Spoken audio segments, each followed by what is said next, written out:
I'm gonna go down here. I have no idea if this is going through. I can't even hear myself. Boom. There we go.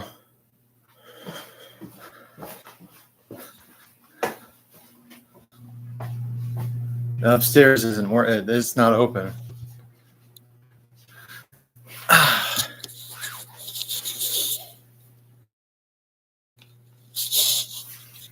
Work there. Let's see here.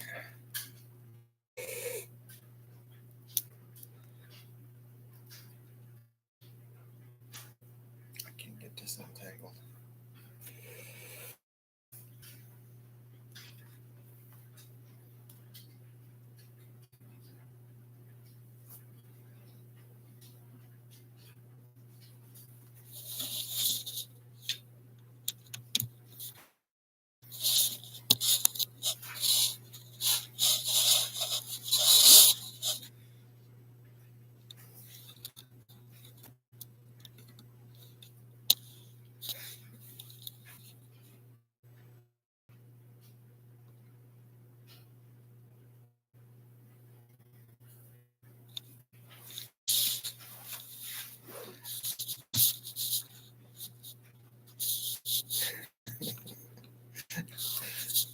Wakamai channel. How are you?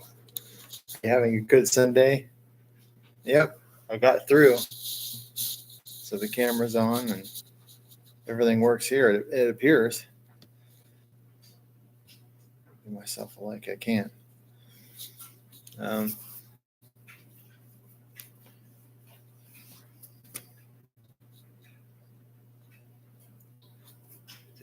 don't have a script or anything I want to talk about. So I don't even know if anybody's here in the room.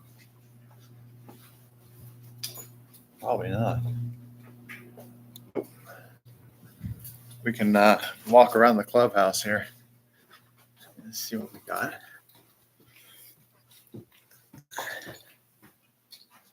There's the, I don't know if you can see that. There's the pool outside. It's end of season there. So it's halfway drained and full of filth. Oh, let's go back out here. And take a look at our fabulous weight room we got here. All the equipment. You got some dumbbells there. You got this thing here. One of those, I don't know what they call it, 5-in-1 exercise station. But it's got a doubler pulley. And you got medicine balls and stuff. You got everything in here. And then this is, unfortunately, that's locked. That's the clubhouse. It's got you can see it there. It's got a little kitchenette area in there. And then you've got the TV, the lounge. And of course, you've got a little pool table in there. But I can't get in there. So I can't play pool or anything, unfortunately. But it's one of those little small pool tables. It's not, what do you call it? The sizes of them. Of course, if you ever played pool before, you know that it's harder the bigger the table. And like the ones you see in bars and stuff like that, I think that's an 8-foot table. And that one there is, I want to say 6 foot, 6.5 foot. You get the bathroom and shower back here. There's actually a shower back there you've got, let's see if we can go outside. I don't know, it's pretty bright outside and I don't know if you guys can, whoa, it's windy today. Yeah, you see this is, I have to cover this. I don't know if I can get out.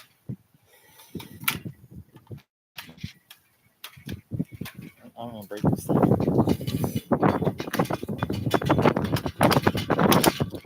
I can't get out this way. I want to sit over there in the patio. Yeah, I can't get out this way. Let's go back in. We're gonna come back and walk around and then go up to the patio.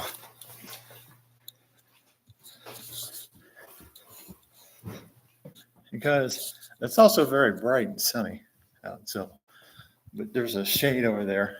It's hard to see the screen. You know how it is. Just try to see the liquid crystal display with bright sunlight. That always usually doesn't work out too well.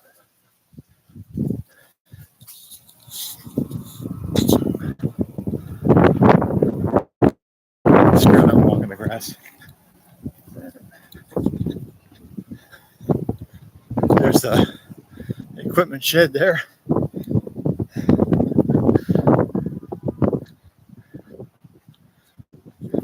We'll sit. We got a little bar out here. You got the bar. You got a little grill area there. I want to sit inside here if I can. I can move one of those chairs. I can sit on the other side. Somebody's knocking. Too bad I don't have a beer. I don't have any beer. I haven't had any beer for a long time. There we go. Mega shout out.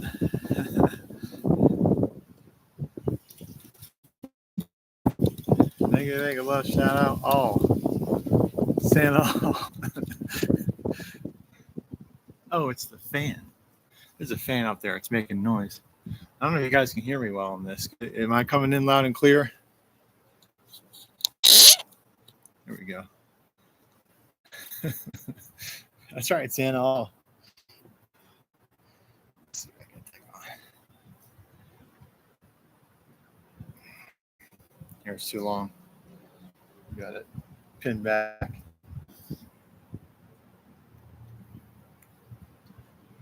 Okay, good. Good. So that's the rundown of the clubhouse area, common area here at the apartments.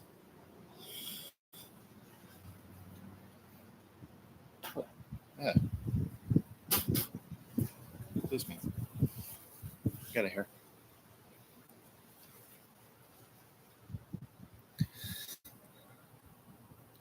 But here's the pool area. You can see the deck over there. I don't think that picture does it justice.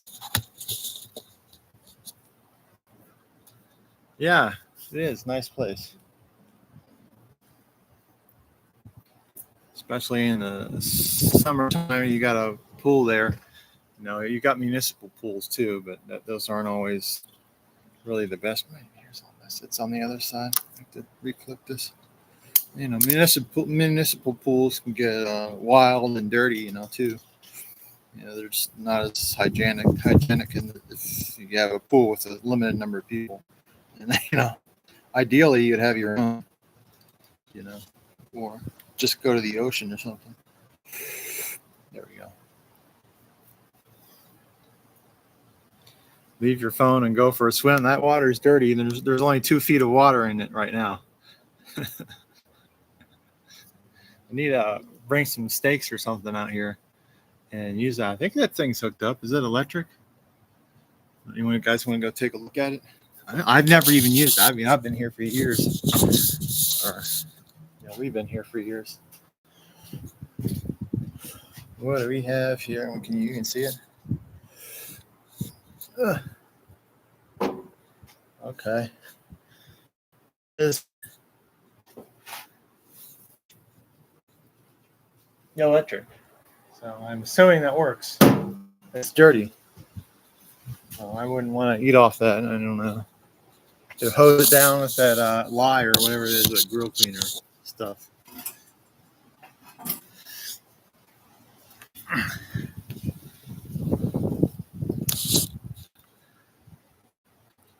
We have here Calumet vlog. Shout out. Mega love shout out. And then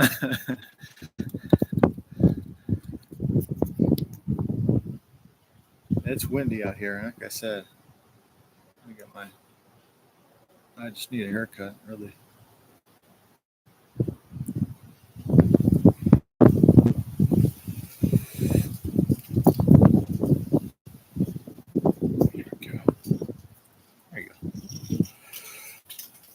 but not much going on here.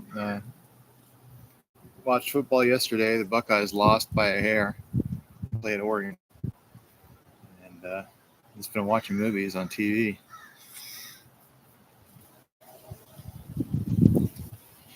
This is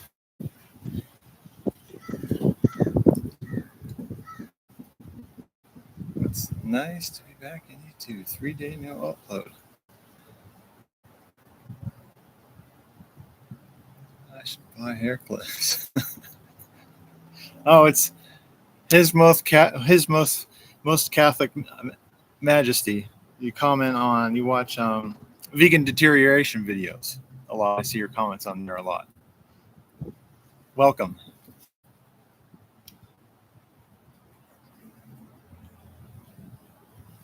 No, I didn't have a topic of anything. Usually I go out and walk and just record a monologue, various stuff. I don't have any topics or anything on my mind today.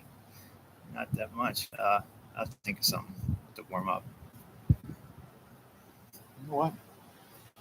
I should send me something to drink. There might be something in there. There might even be beers in there. Wait, I can't get in there. It's locked. Forgot. That's right. The common area is locked anyway. It says a fridge in there with stuff in it. Come in here on a weekday. That'll be unlocked. It's too bad. But, young wire, no, Wi-Fi in mine. Okay, it's Tagalog. I don't speak it though. Wait, let's see if we can. See, I don't have any. I need to get some streaming software stuff. I hope you guys still hear me. I got a tab. I don't know if I switch tabs. You guys can still hear me.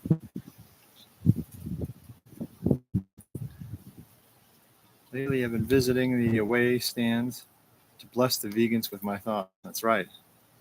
And I think I'm the only one with the video online that's got about veganism.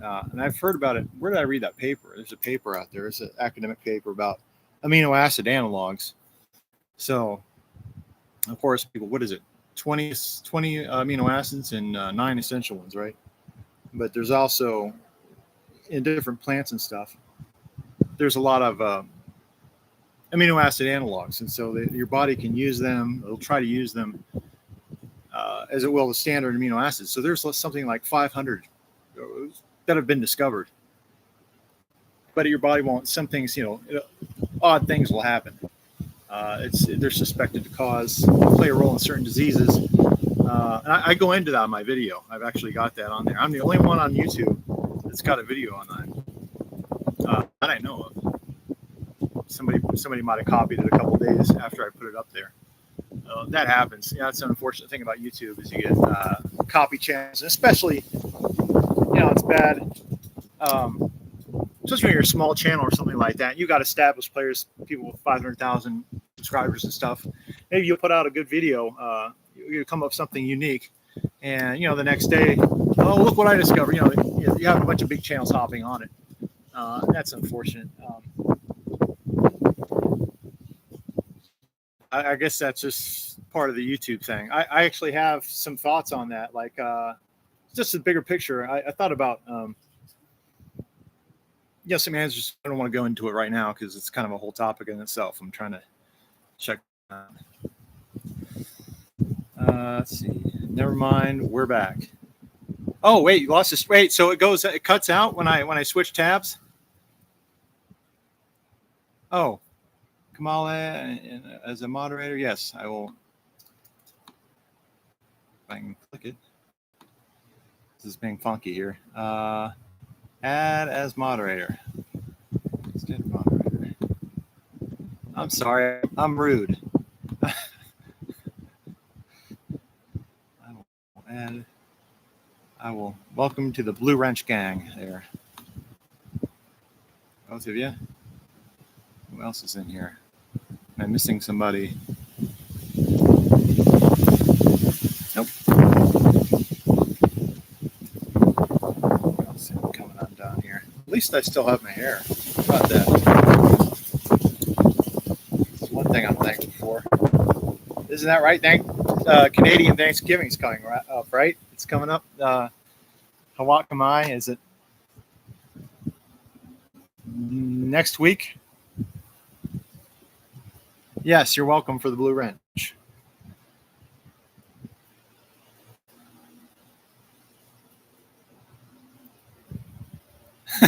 Let's go.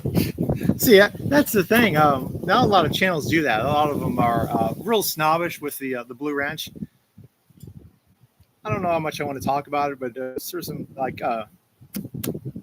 New York Prepper. If you've ever seen his videos, he's a good guy and he's got good videos. But his moderation team are monsters. They just, it's typical. People want to get a fiefdom going. And that's a bad example of how it's done, how to run a chat. Now, you guys, a Hawakamai channel and all the Filipinos, they're all very generous to the Blue Wrench. Like, you go on there, welcome, and they will give you a Blue Wrench immediately, which is pretty nice. It's opposite ends of the spectrum. There. It's refreshing. Better not leave that there. I have it on there. I have my blade there because there's dogs running around, you never can be too careful. I always carry that on. Be sure to carry that on me because one time you don't carry it, boom, you're going to get an aggressive dog with no owner or no leash. One of the two. Doesn't matter. Even though they are illegal. All the bully breeds are illegal where I'm at. This is Lexington, Kentucky. It's actually a felony to own a pit bull here. So, yeah, people, unfortunately, they've learned the hard way. And that's where they decided to put the law. It's like, we're done with this. Kids getting their faces ripped off, stuff like that. So they banned pit bulls, but people still, there was a lady here. That was about 10 or 15 years ago. Because I actually have family live here. I've got a house, but whatever. Most of the time I stay right here in these apartments. Because my house is just too inconvenient. I go down there and check up on it, but I don't live down there. It's a small town, and I'd rather be here in Lexington. Mom's here, so. But anyways, there was some lady with a pit bull here. Even though they're illegal to own here, I couldn't imagine. It's like, it's a felony. It's punishable by 5 years in prison. And the lady's just has a pit bull and letting it run around, no leash or anything. Okay, take your chances. But let's see.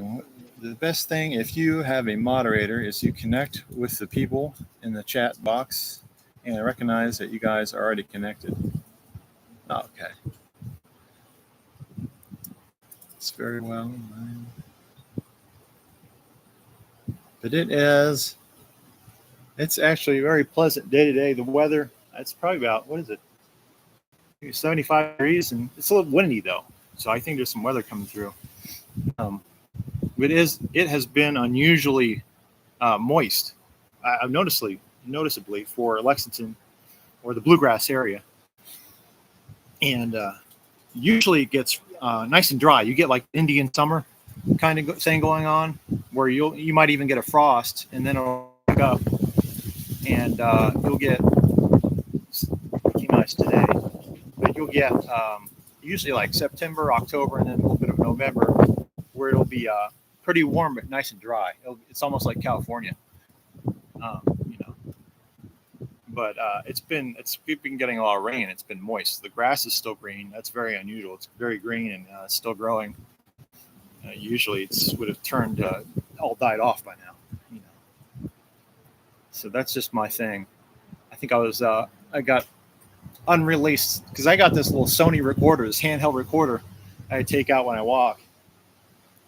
It's just more convenient than taking my phone or whatever. It's handier, and I think it can hold more actually because I got a phone. I didn't upload the memory on it. I just took the basic phone, and I take my Sony voice recorder on there and record. So I got a lot of unreleased monologues. Let's call them monologues. And darn it, I lost my train of thought. What was I going to say?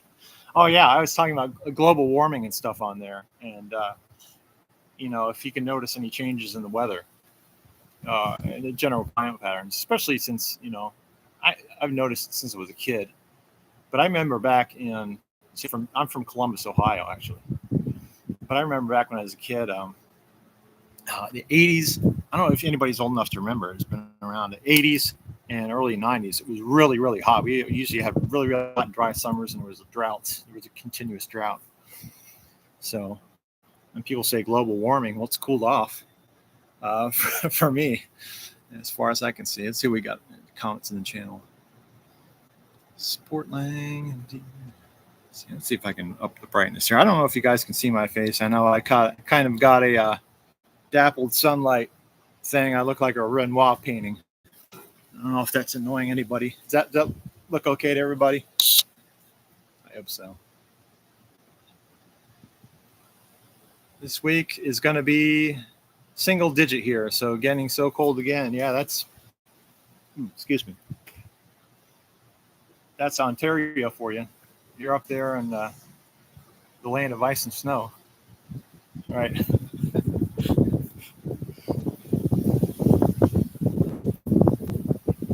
But that's one of the things I was talking about. On my voice recorder, I've got an episode that I haven't released about global warming, and people say, it's going to be a disaster. We keep getting into scare tactic stuff where, like in the media, what's global warming or climate change? What is it presented as? And they always present it as, something that's going to be a disaster. There's going to be crop failures, and everything's going to turn to desert. It's going to be super hot. Anyway, I remember when they told us this stuff as kids. Like I said, back in the 80s and early 90s, all the scare tactics stuff, and they really did. I mean, I would consider it child abuse. All the stuff they told us in school, like they told us, you don't even bother daydreaming about getting your license when you turn 16 because there won't be any gas left. We're going to be the peak oil thing. People think that peak oil stuff's new. It's not. I mean, they told us that as kids in school. They said, don't bother looking forward to going to driving school or getting a car. Your generation's done. Seriously, this is what the teachers told us in school. There's not going to be any gas left. It's going to be like Mad Max. And yeah, and I remember in school, this just random stories about it, like that stuff that they would do. And I don't know if anybody remembers, like Catholic Majesty probably remembers the DARE in school. The DARE program, where they tell you scarce. Yeah, drugs are bad. Obviously, there's nothing really good about drugs, right? But they would go on. They would tell you other stuff about it too. So they were also anti-tobacco and anti-alcohol. Well, fair enough. But they brought in a guy with emphysema, right? And he had an oxygen tank. He had the lines in his nose. And he's there, like trying to scare the kids, And but he also say, you're all. It doesn't matter if you smoke or not, kids, because you're all going to need this because the air is going to be so polluted. What the hell? It's yeah, it was that bad. He's like, if we don't get on this pollution, and they always hold up L.A. They always looked at L.A. They're like, look at L.A. It's so polluted. It's all going to be like that soon, and nobody's going to be able to breathe. You're going to need an oxygen tank, right? And this is stuff they told little kids. And it's, that's not fair. LA is a unique place. It's got a unique microclimate. That's why it's polluted. Because I don't know if anybody's ever been out there. In LA, you're at sea level, but you go up Tejon Pass, you go up, a couple miles, you're at 4,000 feet. It's all surrounded by huge mountains. And then you got the ocean there. So it locks in all the air. And that's why it's so polluted. And that's kind of one of the things where they based all this policy around, like all this the global, not only the global warming, but emission standards and stuff like that. They based it LA, or I don't think that's really fair. When you're putting emission standards on states that have a different climate, thankfully they eventually came around. But, initially, I remember back then, they were really tough. They'd tell us things like, like the gas is going to run out. But they also, for a while there, it looked like they were going to ban anything but That's what's just like now. It's come back. Now they're saying, hey, I'm kind of ranting. I'm not even looking at the screen. So if there's anything going on in the chat, I hope you guys are having fun listening to my rant. Makes sense. But that's kind of stuff has come back with electric vehicles. They're like, well, you're not going to be able to own a gas car at all. This is kind of like the stuff they told us in the 80s and the way the auto industry was going back then. Now, not only would they tell us gas was going to run out, but they also said, for a time there, it was like, you're not going to be able to own a V8. You can forget about that. A V6 maybe if you're rich. 4-cylinder only. And now they're doing that thing. I don't know how political I'm going to get this channel. I mean, if the selection goes the wrong way, then yeah, it's going to be really, really, really, really bad. Electric vehicles be forced, and that's not the least of it. But it's okay. Just go ahead. We're listening. Okay, cool. Yeah, I'm just kind of rambling. This is usually what I do when I walk. It's better if I'm up and moving. I'll have to get my phone. I get my phone charged so I can do it while I'm walking. Get some minutes in there. I've let it expire. So,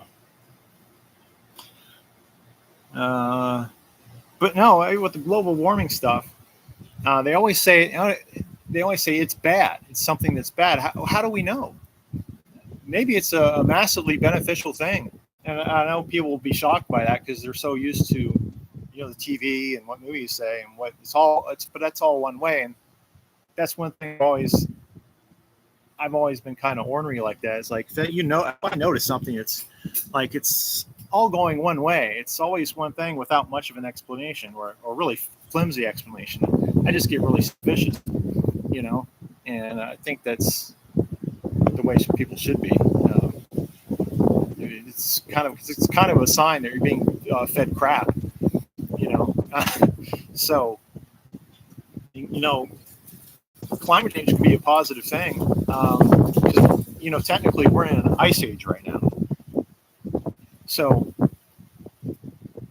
and if you look at Earth's past, there was periods where it was much, much warmer, right? If you look at something called the Eocene period, there was palm trees. They found fossils of palm trees and alligators all the way up in Alaska and parts of Canada. And if it was that warm, that means there wasn't whether it was frost freeze. Basically, you could consider the climate. I know it's not correct, but it's tropical. It didn't have any. It's frost free year round, all the way up there, all the way up to Alaska, right? And they can find fossils during that period of life flourishing. There's forests, and actually, the Sahara Desert also used to be it used to be a grassland. It wasn't always desert. And this is an interesting thing. You guys can look this up. With the Sahara Desert, I say about 50,000 years ago. This isn't the Eocene period. It's about 50,000 years ago. They found all these cave paintings and stuff right in the middle of the desert, right? And it's kind of weird. It's obvious that the climate used to be different. You see these cave paintings, and it shows stick figures throwing the spears and stuff at giraffes and bison, and also sometimes it has pictures of animals that we don't know what they are, like weird things that look like giraffes and with like 10 horns, and it's pretty cool. You guys should look it up sometime. But it's in the middle of the Sahara Desert. What the hell? There's no animals around there, so obviously there's no animals around there now. It's just complete sand. Nothing can live there, right? And sand dunes and rocks.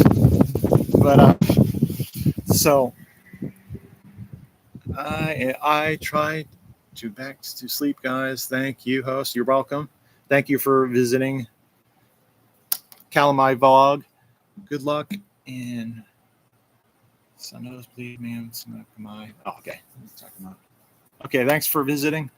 I appreciate it. Yeah. Oh, okay. Back to my Sahara Desert story. All right, so I like this one because it's a good one. You can go up, and I'm going to get to it. You can go up and look online. You can see where the deserts. There's climate change. Like,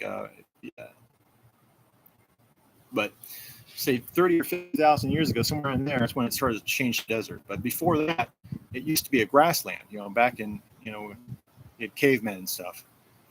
So it's just not a desert, a vast grassland, maybe something like Kansas or something, Nebraska, something like that, maybe a little warmer.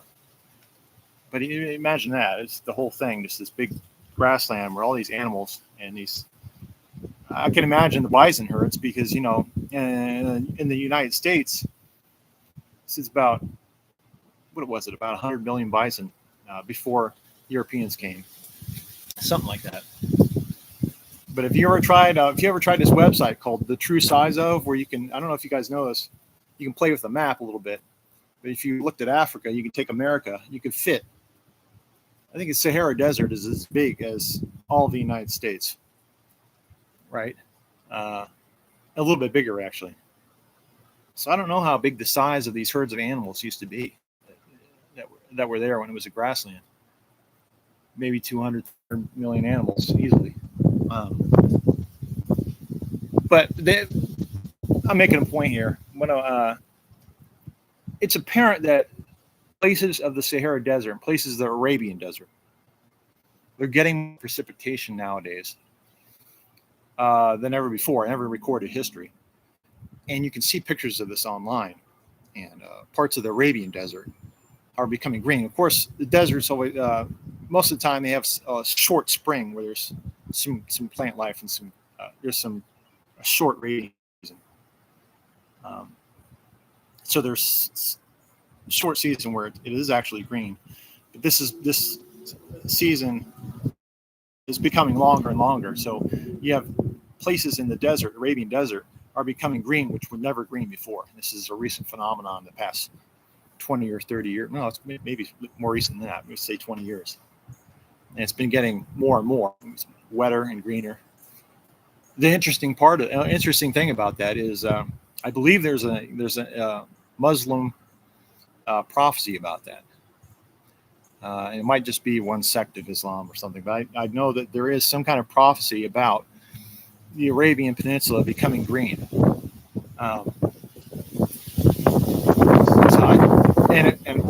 They say it's going to happen right near the end times too. So it's a prophecy they have about the end times. They say, well, when the end times come, the desert will bloom again. So that's pretty interesting. And you can go online and look at Saudi Arabia. That's the thing. If I switch tabs, I think the stream will cut out. I should. This is just the first live stream. I'm eventually going to get it up to where I'll have some streaming software, right? So I can show pictures of what I'm talking about instead of just saying go Google. All right. But yeah, that's just something interesting, and I've noticed that when I was driving. So I was driving a truck, and I used to go out west. I used to go across Nevada and all over, because you get out there and you make a big loop. You can go from Texas, you can rack your miles up. You're trying to get all your miles, get paid by the mile. So driving is all right. I mean, it's better than most anything else, unless you're like a manager and stuff. That's one thing I really hate about the American, the modern corporate workforce, and I guess for lack of a better term, work environment, is that it's I don't know, it's anti-skill, anti-labor for sure. And that goes all the way up to that. As people think labor as being semi-skilled, you got a trade, you're a plumber or something like that, or maybe a machinist. That also counts for other things like computer programming and stuff like that. That's skilled labor, and things like everything except for being like a I don't know, managerial class, right? So you're looked down and you're put on by this managerial class. There's no way to move up. There's a glass ceiling. So if you say like me, I was in network engineering and stuff like that. I used to be expected. I could go work someplace else, but I worked at this place that did credit card processing for. We had it was network security and stuff, credit card processing. I used to work there 2014 to 2019. It's actually right downtown. Well, it's gone now. They ran it into the ground. It's something else. So that's the other thing about companies and working in America it's modern times too. So it's something it's, it's a subtle thing, but it's a profound thing. The way companies are run, and what gets produced, how it gets produced, what its value is, and I'm sure it's different in Canada a little bit.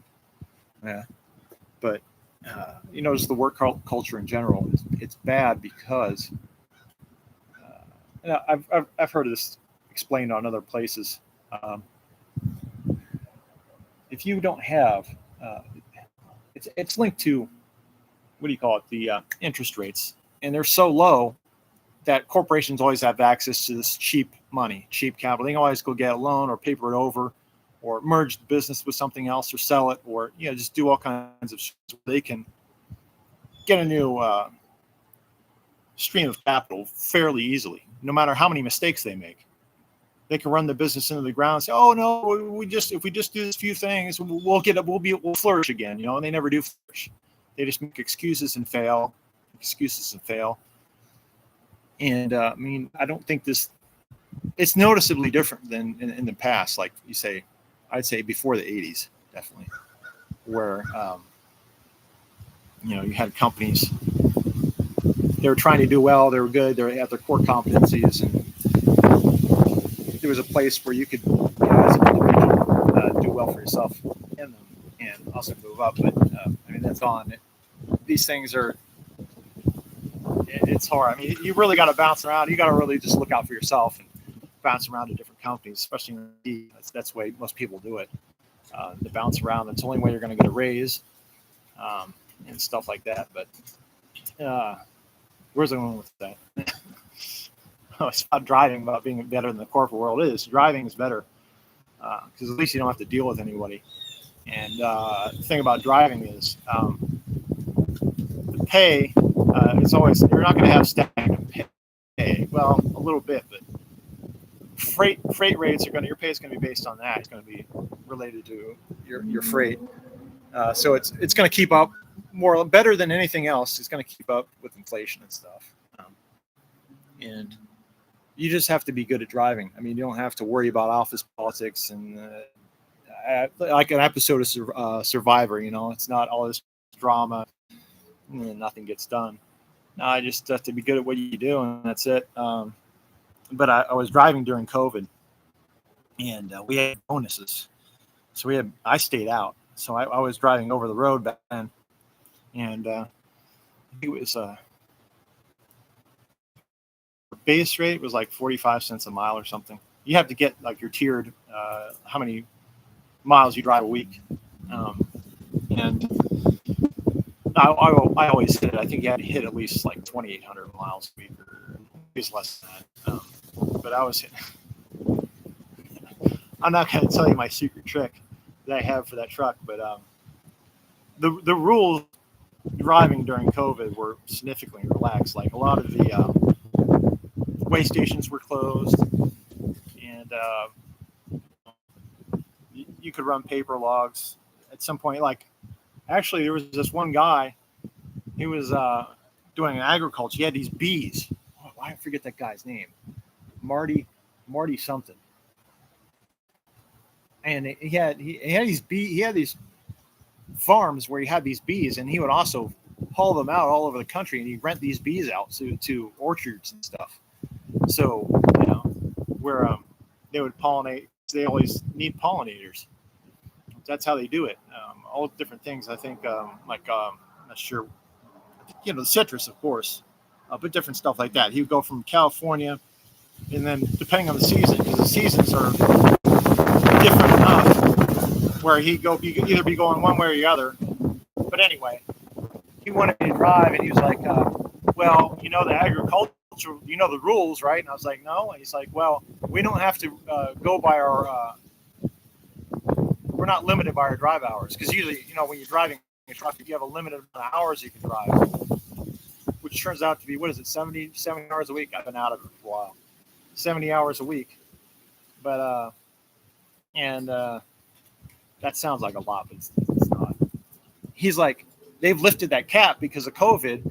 Anything that's agriculture or any agricultural products, if you're driving that, they lifted the Department of Transportation lifted the hours cap on hours. So it was open ended. And I was like, I could go drive for him and really make some bucks. But on the other hand, you don't know. I didn't know this guy very well. He's a friend of a friend.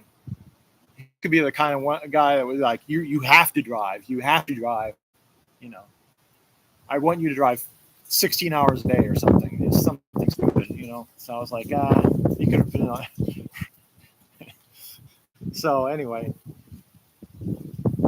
during COVID, driving, the rules were relaxed. So agriculture, if you're hauling any agriculture products, there was no time limit on your drive hours, something like that. I think it was the same thing with medicine. I drove some medicine once, but that didn't affect me. But our bonuses were high. So we had 45 cents a mile, and it was something, I forget what it was. Usually our bonuses are 5 cents a mile if you get above a certain extra limit on your miles. Figure maybe it was like 3,100 or something. But I looked at the statistics for that company, drivers, because I was driving, and I don't want to share how I did this. I think it's just because I'm just that darn good. Wink, wink. But I think I averaged like 38. And this isn't a governed truck too. So it was governed at 65 miles an hour. I was doing like at least 3,800 miles a week. Now, usually it was more like 4,200 miles a week, which is a lot. I mean, that's especially in a governed truck. Maybe one day I'll spill the beans and tell you how I did that, but usually it's hard to do that. It's hard to usually the company average is something like it's actually low. It's like 1,900 miles a week. But if you're OTR, you can probably get 2,600 miles a week, 2,700 miles a week, something like that, pretty easily. 2,800 would be a good week. But no, I was booking, and I had a driver manager, and he hooked up the loads.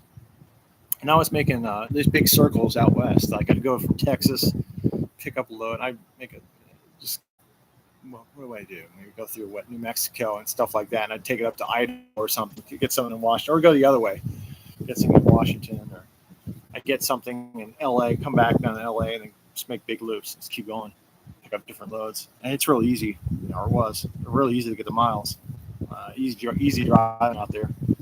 And, but yeah, you go out there and there's like there's different desert areas, right? You can tell if you're familiar with the landscape.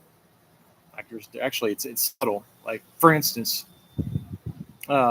this, what is it? Saguaro cactus, the ones that almost look like a cartoon cactus, like you'll have on here that has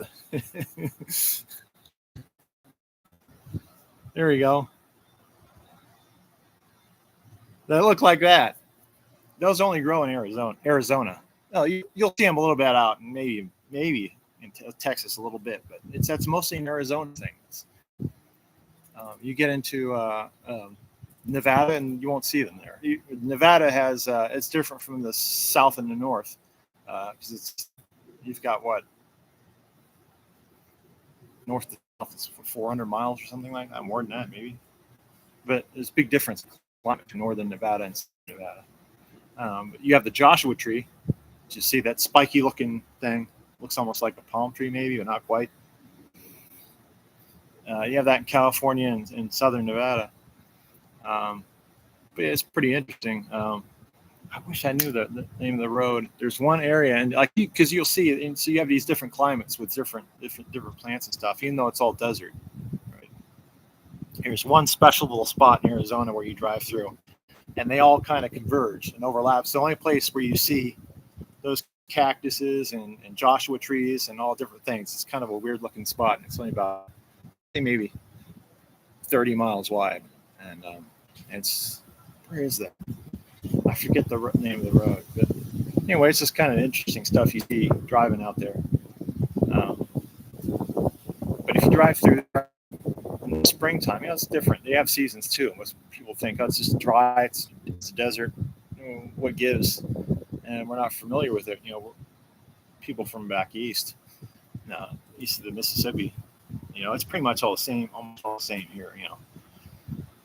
Between Kentucky and Ohio, it's not much different, stuff like that. But we just think of we think if you haven't been out there, you're not familiar with it. We think desert, it's just some dry place that doesn't ever rain hardly ever. Maybe they get a few days of rain here, right? But no, they've got distinct seasons too. Like if you go out there in the springtime, it'll be green. Actually, it'll actually a lot of places have grass, and it'll be green. Sagebrush is green, and depending on the different states and the different areas, you'll have different lengths of seasons. And some places that are real desert-like, you start getting into California, and Central Valley, even the northern part of it's pretty desert-like. But in the springtime, it just looks like here almost. Like you have plenty of green grass, and I just didn't expect that when I was driving. Just kind of rambling. What else? But yeah, I would go through Nevada, and it would be raining. That's just something I wasn't expecting, and I saw lots of grass up there in Nevada. It was up on this place called Elko, Nevada. Oops.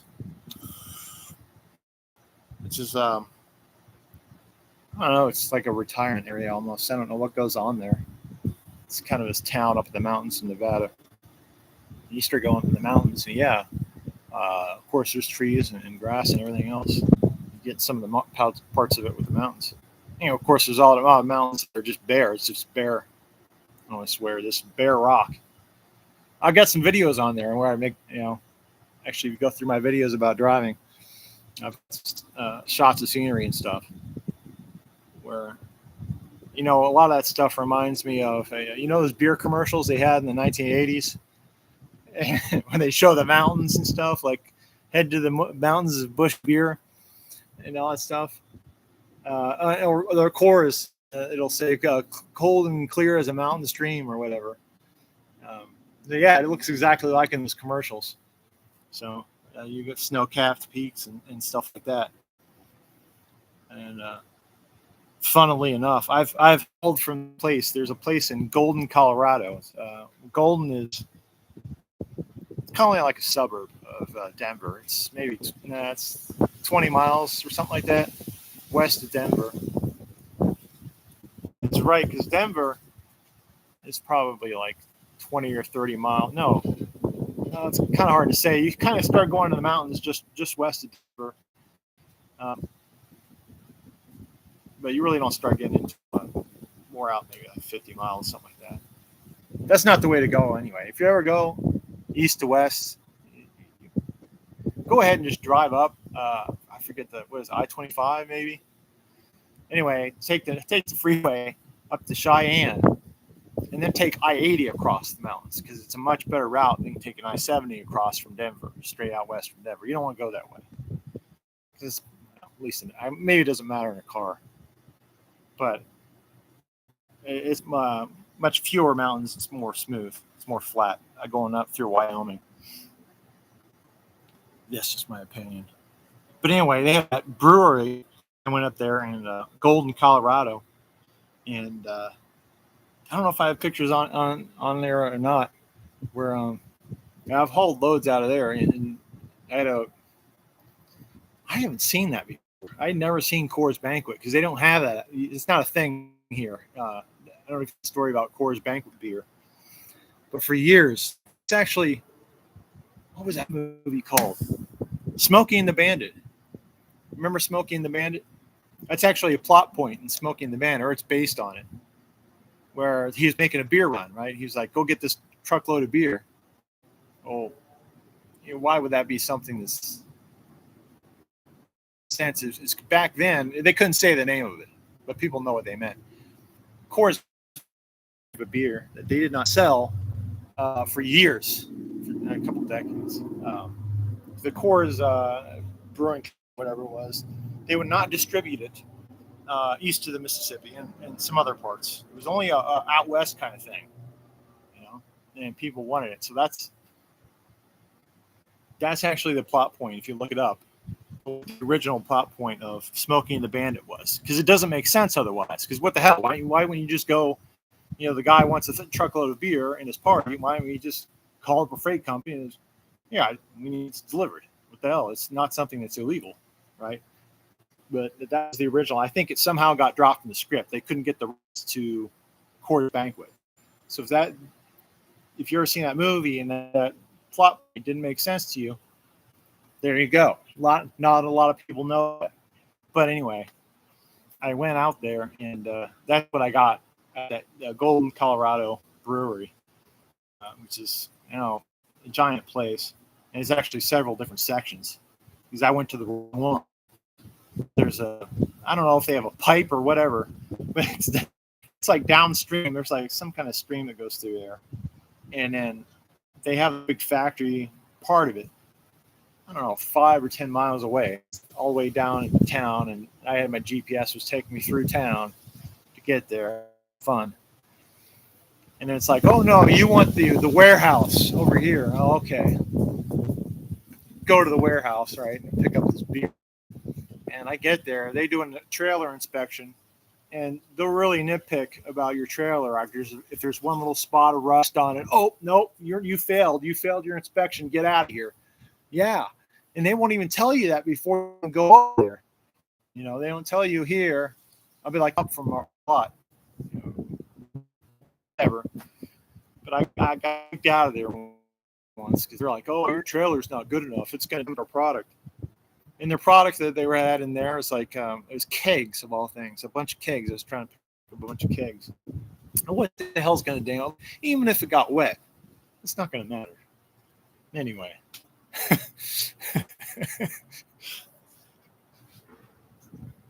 But yeah, I picked up, and I pick up loads going from Golden, Colorado. I took it out to, Las Vegas. You know, things in Nevada. You know, you ever wonder about? Of course, Las Vegas has its casinos, right? And that's pretty much what built that town. It was there before. The reason that town was there. Now, of course, the town was there before the casinos. The casinos started getting built out by what was Bugsy Siegel, and I think it was the 40s. Yeah, he had some. There's two different parts of Vegas, if you guys don't know. There's Fremont Street. I think it's called Fremont Street. Yeah, that's right. And there's the strip, or the main drag, which I think so. That's where they build all the big major casinos. Oh, by the way, it's worth mentioning is they just recently, if you guys didn't hear, they destroyed the Tropicana. It's very sad. I stayed there a couple of years ago during Christmas. This is during COVID. I stayed there because, like I said, I was staying out. Those damn crows. I don't know if you can hear this. Ah.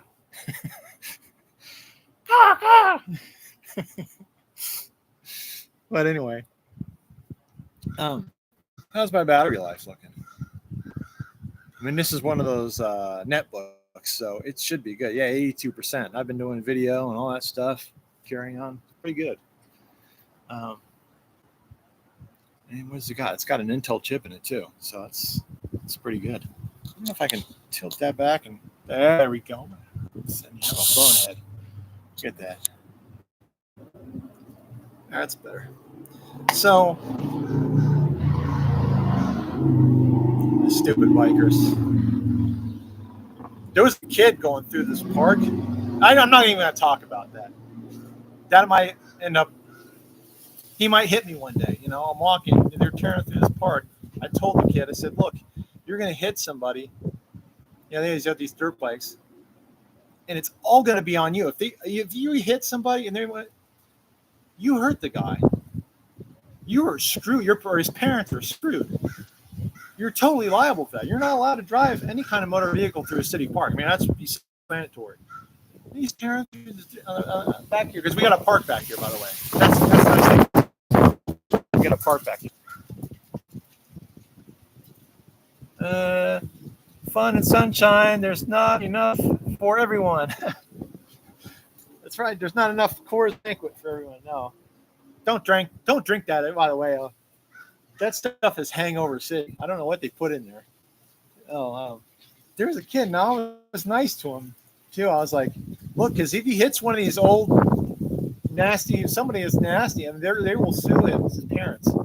I'm sure if they get injured, like he hits because he's alive. Well, I try to stop him. I haven't seen him around since. I was trying to be nice to him. I said, look, you got to think here, kid, because his dad or whoever, they're not looking out for him, or he's not looking out for himself, or maybe he's a kid of one of the cops here or something. I don't know, or somebody in City Hall. They acted like it, but anyway, that's not my kid. I'm not gonna worry about it. But anyway, back to the what was I going to talk about? Las Vegas history. So I just kind of keep it fluid with different topics because I'm kind of that way. I'm like a modern day Renaissance man, so I can talk about anything and do it in depth too. So anyway, Las Vegas. What was that? I think we got.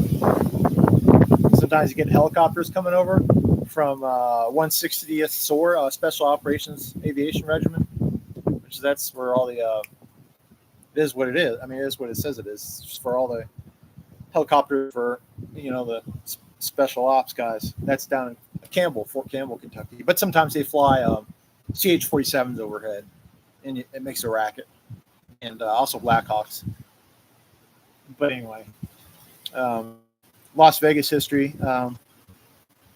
So there, Bugsy Siegel was one of the casino pioneers. It might have been something there before, but and that was Fremont Street. So those old casinos, that's Fremont. It's not the Strip. What was it? The Gold Nugget was the most famous one. And there's another one on there. Oh, what was that place called?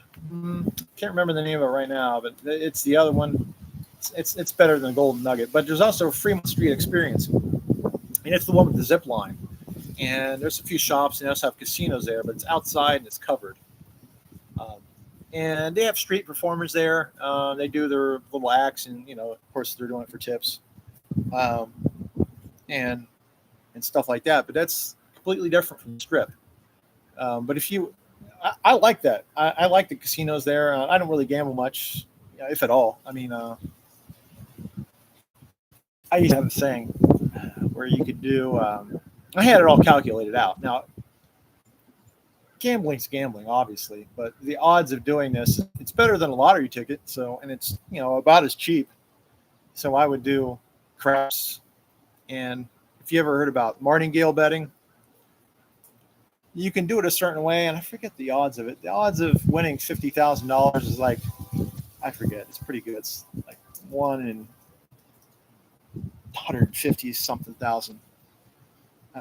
Anyway, I haven't gambled in a long time, but but you kind of got the more down to earth type of vibe there. They're not as uptight there, and you get better room rates. Probably better. More reasonable on food, more reasonable on drinks. It's Fremont Street versus the Strip. That's more the corporate oriented. Vegas, ever since COVID hit, it hasn't been the same. They've never recovered. They got Vegas is facing a lot of different issues. They kind of attract the wrong crowd from coming up from California, like the. I don't know what should they say, hip hop fans. But and people come up from California and they don't want to spend money, they just want to hang out. And he says, I guess that's okay, but it doesn't help the businesses that are there. They're cheapskates. Guys that come there are cheapskates. But anyway, the Strip is a lot of casinos are that's pretty bad when you have a casino and you're facing hard times, right? Right. Well, it's almost like a license to print money. Well, they just had the movie Casino on. I was watching it before I came down. He's like, this is like a license to print money, Joe Pesci or something like that. No, but that's pretty bad when they're tearing down. Casinos are on hard times. They tore down Tropicana. Anyways, the point was Tropicana. I stayed there. I think it was the Christmas of COVID. Maybe what was it? Christmas of 2020. I spent out there. Yeah, that was it. No, good thing I did because you can't do it anymore. And it was not a rundown place. It was not an old building. I think they renovated it not that long before. I think they just renovated it actually the year before COVID. They got done with the renovation. It was nice, I guess tropical themed, or what do you call it? Spanish villa almost type themed place. Not quite. And then, of course, the food there. I got sick at a casino. It wasn't in Vegas, but it was in what's that place called? The one where you come in. Oh, I can't remember the name of it now. Mesquite, maybe. Don't go there. They had truck parking. Don't go there. It's really a crappy place. It's just like a lair or biker lair or something like that. I don't know. The food, I got violently ill from eating the food there. I mean, violently. It's a good thing I had it every day. I think I had like a couple days or something like that. I was resetting my clock as I had more time between the load because I was early. This is what you want to do when you're driving. Get there as early as you can, or get near your destination as early as you can, right? Because you get there early enough, maybe you'll have time to do a reset. You could say, that way you hustle, you burn through your hours, you get close to where you reset your hours by sitting 36 hours is it? I forget. I haven't driven for a while, right? So you get there early enough, and sometimes you can do that. I mean, these loads. Anyway, that's what I did there. I was taking a reset. Good thing I was taking a reset because I was what is it? Stomach flu. From that, it wasn't stomach flu. It was food poisoning. And violently ill from that place. What was it? Just eat at McDonald's. Don't go to the casinos to eat there in Mesquite, Nevada. Just don't bother. You're taking your life in your hands there. Of course, I was drinking malt liquor too. That might have had something to do with it, but yeah. No, no, I'm kidding. Yeah, I wasn't drinking that much. It's because it tasted dirty too. But I ate it. That's the thing. Instead of just giving up, it was like what do you call it? What was it? Beef lo mein or something like that. It was bad. It was like egg noodles and greasy beef that tastes like it was. Yeah, you know what that beef tastes. That's like if I grill a piece of beef on that dirty grill, it would have that taste. It wasn't like bad, like you want to spit it out, but it's like it's got a gamey flavor, So I was, of course, I was drunk at the time and hungry. I was like, I'm going to eat this. I got it in front of me. It took, so I think I ordered it. It took a while to get there. It was like, oh, there's no place. I'm not going to go refuse this. I'm just going to get it down my gullet. And that was a mistake. It made me violently ill. But anyway, that's the word. Vegas. So Vegas, I think when Vegas was at its peak, this is a controversial subject, especially for people that are Vegas locals. See, this is the fun part about driving, is that you get to go around, and there's places that you'll get around. Like Vegas, I've been to Vegas so much.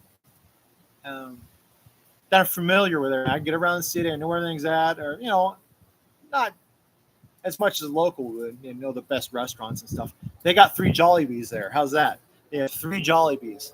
So what's that tell you? That they have a fairly large Filipino American population there.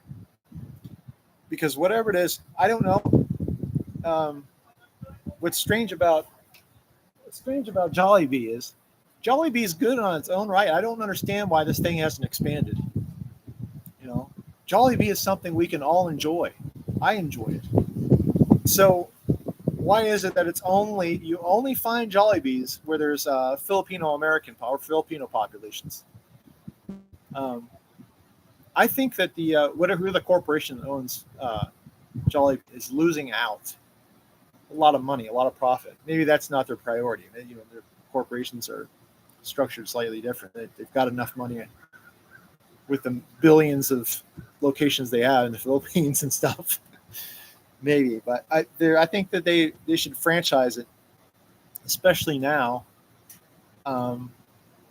with the way fast food is. The quality is going down and the prices are going up. They can make a big play, because I don't think that Jollibee is something like your costs are going to be what? It's going to be related to, well, of course, what are your inputs? You got your labor and stuff like that. But other than that, don't have a lot of depending on a lot of processing and stuff, because I believe it's made in the store. But anyway, a lot of your cost is related to what is it, chicken commodity prices, and that's going to be fairly stable.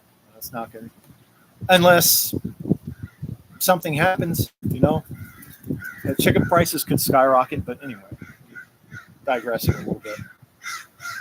So Vegas has got 3 Jollibees. And they got In-N-Outs. There was an In-N-Out right across from the terminal, that's what I loved. I get in, I go in there. That's what would be hard. I mean, I could go, just walk right over and get some In-N-Out. Which, if anybody, guys that are from east of the Mississippi, you're Easterners, you're not familiar with In-N-Out. It's kind of like it's pretty good quality for fast food. I don't know why. It's not as it just doesn't seem to have as much chemicals and stuff in it. It's fresh ingredients, and that's why I think that for years, In-N-Out was just a California thing. Because, this is my theory, the ingredients that they used in it, everything's grown there in the Central Valley, right? Your lettuce, your tomatoes, so they always had the freshest ingredients in there. The cheapest prices. They didn't have to transport it anywhere, and you get it year round. Fresh. You have to worry about. So that's the thing. Have you ever noticed that about Wendy's and stuff? Especially Wendy's. I don't know what it is. Sometimes you take a bite into it and it tastes like it's been dropped on the floor or something. It's like there's something with their produce. It's got a funky taste to it. But anyway, In-N-Out's was there in the terminal. So I would always go, not always, because sometimes there'd be a huge line. If you guys know about In-N-Out, sometimes more like just in, not the out. They're not getting the customers out, but the line would go around the block. This is for the drive-through. This is how much of a following the In-N-Out has. Is that most of the time, like if you're driving by McDonald's, and I don't know, it's just me. If you see a line of more than like 10 cars, screw it. I'm not going there. I'll just go to the whatever. But not In-N-Out. You'll get people going there. They'll just line up and they'll wrap around the block. It has that many fans. It is good. But so the terminal, I drove for Night, which is a pretty damn good company to start with. I'll put it that way. If you want to drive van, which is just regular trailer, it's not a reefer, because when you get into trucking, most of these starter companies, they want you to do reefer. Right? It's hard. There's only a few of them that will let you do just dry van. You want dry van. Reefer is a little bit more pay. It's not worth the headaches. You gotta go. You gotta be live unload, live load. So that's gonna take. You got to schedule. You go to the warehouse. You got to schedule. You got to get out. Schedule you. Blah blah blah. We go to door whatever, and usually it's right then. But I've heard with these food warehouses for reefers, it's worse. They might have you sitting for a long time before you even pull into the door, and then you'll be waiting just to be loaded. And so anyway, this is a big hassle. Do dry van, and so Night Transportation was one of the few companies where you can start and do dry van. It might be different now, but anyway. So anyway, what I was going to say about Vegas. yeah, so I got to know a little bit. That's the thing about driving. You get to know a lot of. It's almost like you live there in these different towns if you go there enough. And Vegas is a logistics hub. It's like Reno is a logistics hub. So, if you ever wonder why, other than what the casinos and stuff, why these towns exist, they're a logistics hub. Stuff coming out of California, of course, it has to go. It's going cross country. Well, other than going down through like I-10 or something, but I think what goes through Reno? Is it I-80? Anyway, it goes to, if you're going east to west from Reno, you go to San Francisco, be on the west. Is it I-80 or I-90?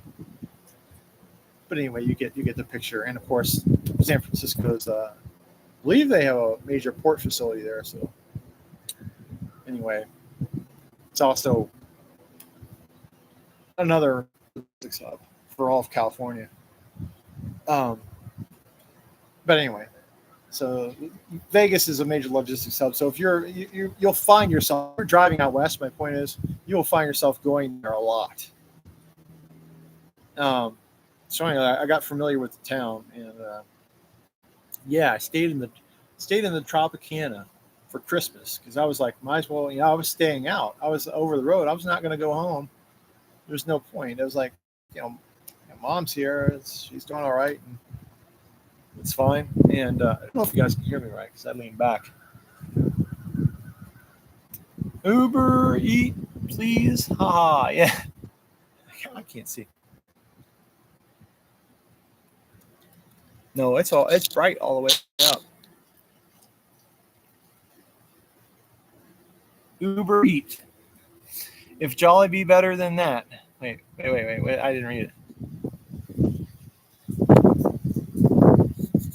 Is Jollibee better than that? Oh, better than In-N-Out? I would say yes. I'm a Jollibee fan, though. We're all Jollibee fans. But I remember one time, and so there's a Jollibee that's kind of down. What is that name of that street? I can't remember, but it's. I don't want to say in the hood, but it's in a neighborhood. It's not in a commercial district with nothing around. It's actually in a neighborhood. There's three of them. I don't know about the other two. I never went to them. There's one that's kind of near the strip. It's at the end of the strip almost, Las Vegas. So you got the casinos. Maybe it's too long to walk to the strip. Maybe 3 miles, 4 miles. So you could walk it if you had time. But anyway, what you can do is get on the bus. And so I did.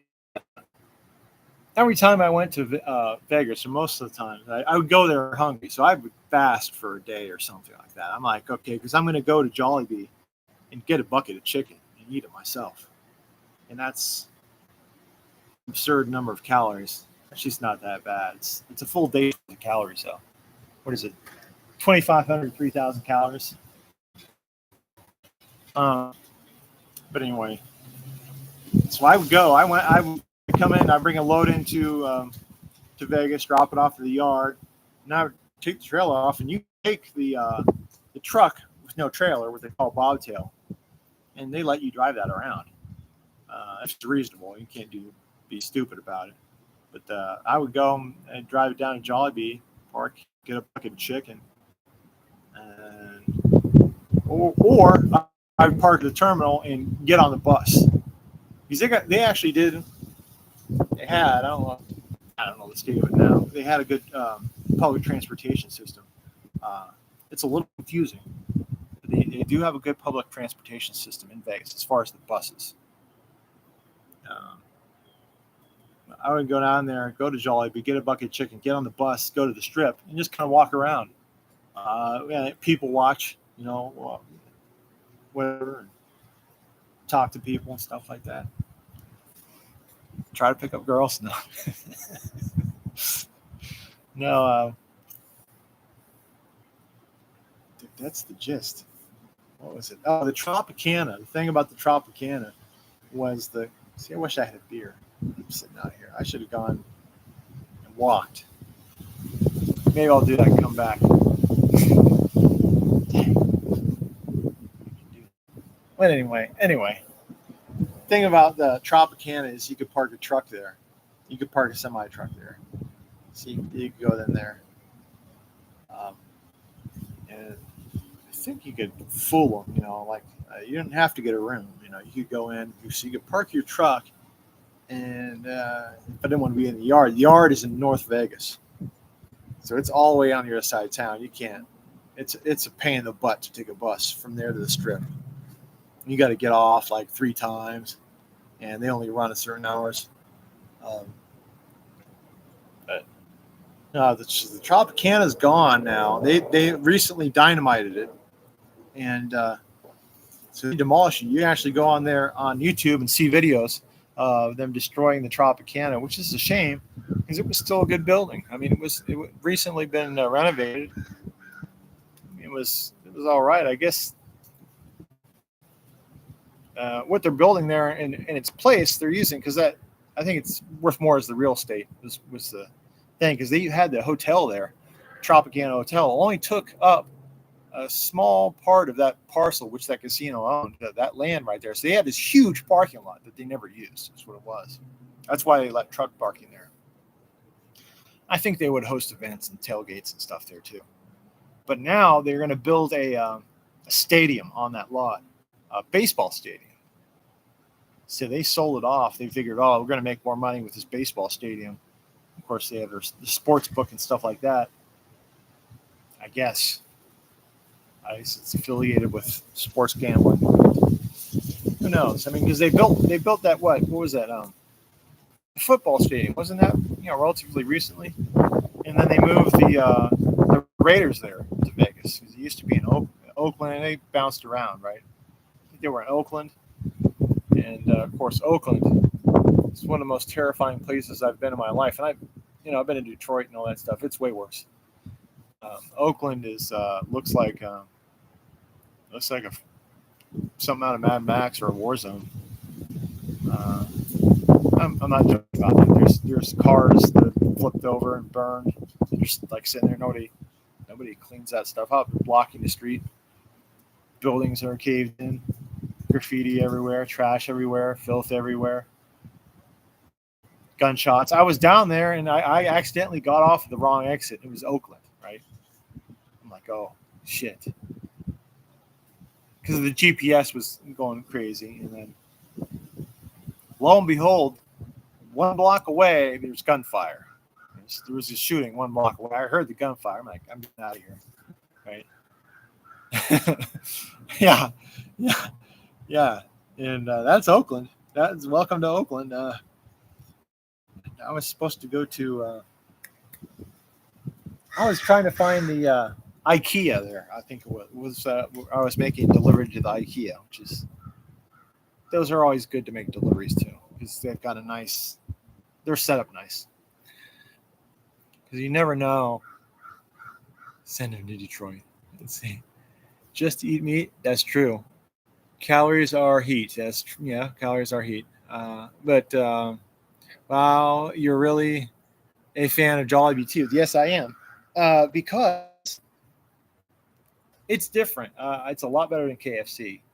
I think at least the ones in the Philippines, they use palm oil, which palm oil gets a bad rap, but it's a lot better than soybean oil and the junk that they use here. I think they use palm or palm kernel oil. It tastes better too. So,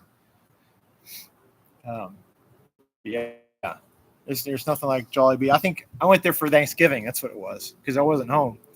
I was like, I'm just never a big fan of turkey, anyways. Let's just go get a bucket of Jollibee. So that's what I did. Going hungry is a lot better than KFC. That's true, and I tried it. Every now and then I give it. I'm not going to do it again. It's just recently, 2 or 3 years ago. I was like, well, what the hell? I haven't been to KFC in 10 years, and if they've ever come around. No, they made it worse. It's just a soggy mess. The Walmart chicken. They have the Walmart fried chicken. That's better than KFC. Going hungry is better than KFC. That's right. I would not feed KFC if I had a dog. I would not feed it to a dog. The one near me made me sick twice. Yeah. Yeah, I'm not going to give him any more chances. It's just maybe it was good in the 80s when they had what was that? Oh, what was that? Extra crispy taste or whatever it was. I forget their products, but maybe it was good at one time. Maybe they're foreign. The ones that they have overseas are better. I that's probably true. They have KFCs in the Philippines. They're probably completely different than the ones in the United States. Because otherwise they go out of business. Nobody would go there. Because you've got Mang Inasal and you've got Jollibee. And there's chicken all over the place. They have to compete. So, oh yeah, remember Kenny Rogers Roasters? They had that. They had one here in Lexington, Kentucky. I went like in high school. It's gone. It was in the 90s, but it's gone. Kenny Rogers Roasters. Which they would have. They were kind of like a Boston market almost.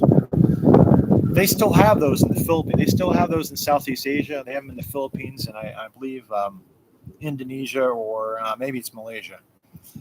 It's probably Malaysia. Yeah, I was surprised to hear that because they've been gone in the U.S. for a long time. I think 2006 or something like that. What else?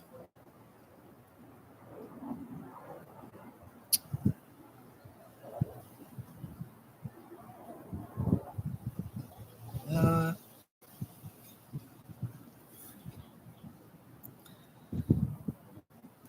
I really like a beer right now. It's nice out here. I have to go to the store though, so that's the bad thing.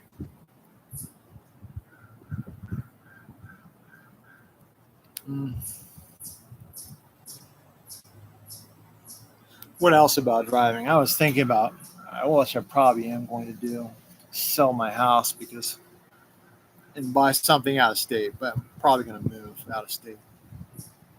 And because my house is not on a trucking route, you can get a truck down there, but it's going to be there aren't any like you're going to be out of the way.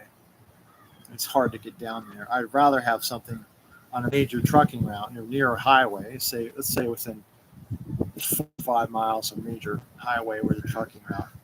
That way, I can go home for the weekend. I can get right up to the house. And if you go out to like Kansas and stuff, and maybe it's different now because you got Black Rock.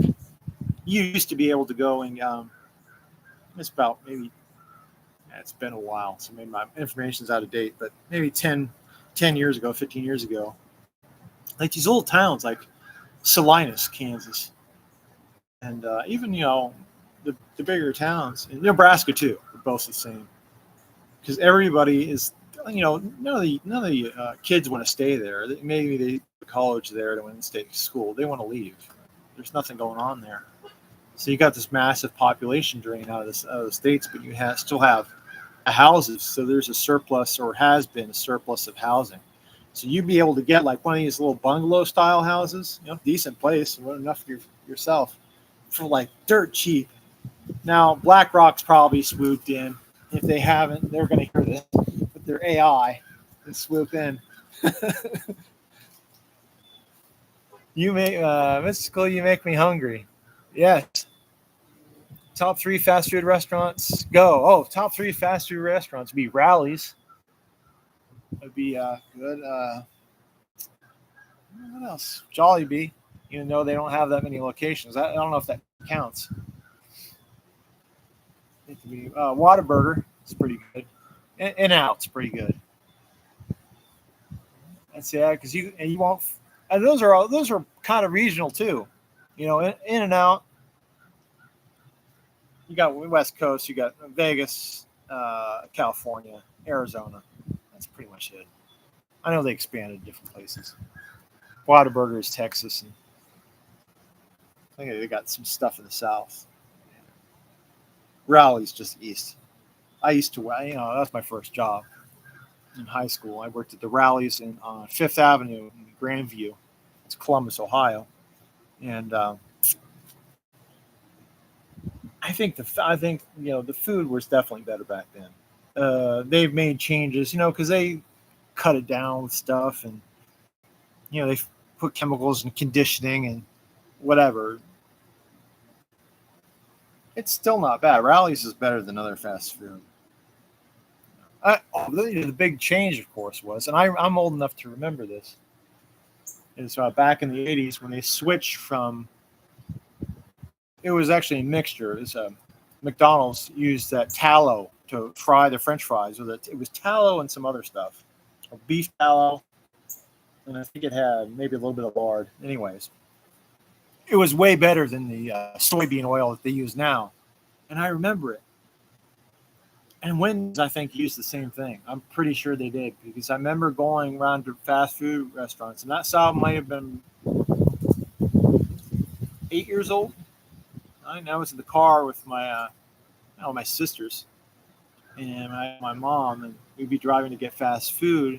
My sister would be like, "Ask them what they use. Ask them if they switched yet. Ask them what they fry the fries in." And if they said, "Oh, we use vegetable," they call it vegetable oil. "Oh, we use natural vegetable oil," and she'd be like, "No, I don't want any fries." And we would find the locations that hadn't switched over and just patronize those until they finally switched over too.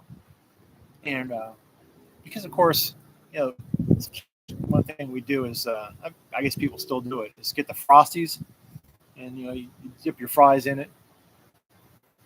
And but after they switched to that vegetable oil, man, I still don't like fries that much. I mean, it's ruined it. Soy juice, bless. Yeah, that's right.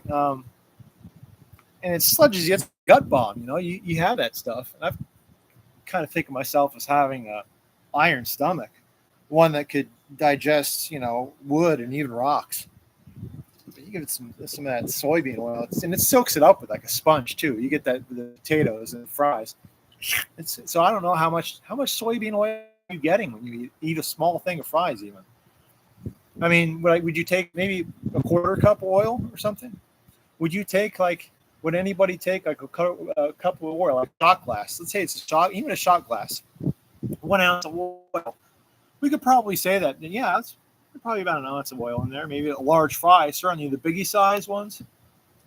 Yeah, seems reasonable. I probably could look this up.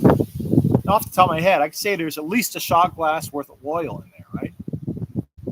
Yes, vegetable oils harden in the gallbladder. It's from, I believe that's, there's probably other people that said it too. And what was his name? Anajus von der Plant. So that wasn't his name. That was his pen name.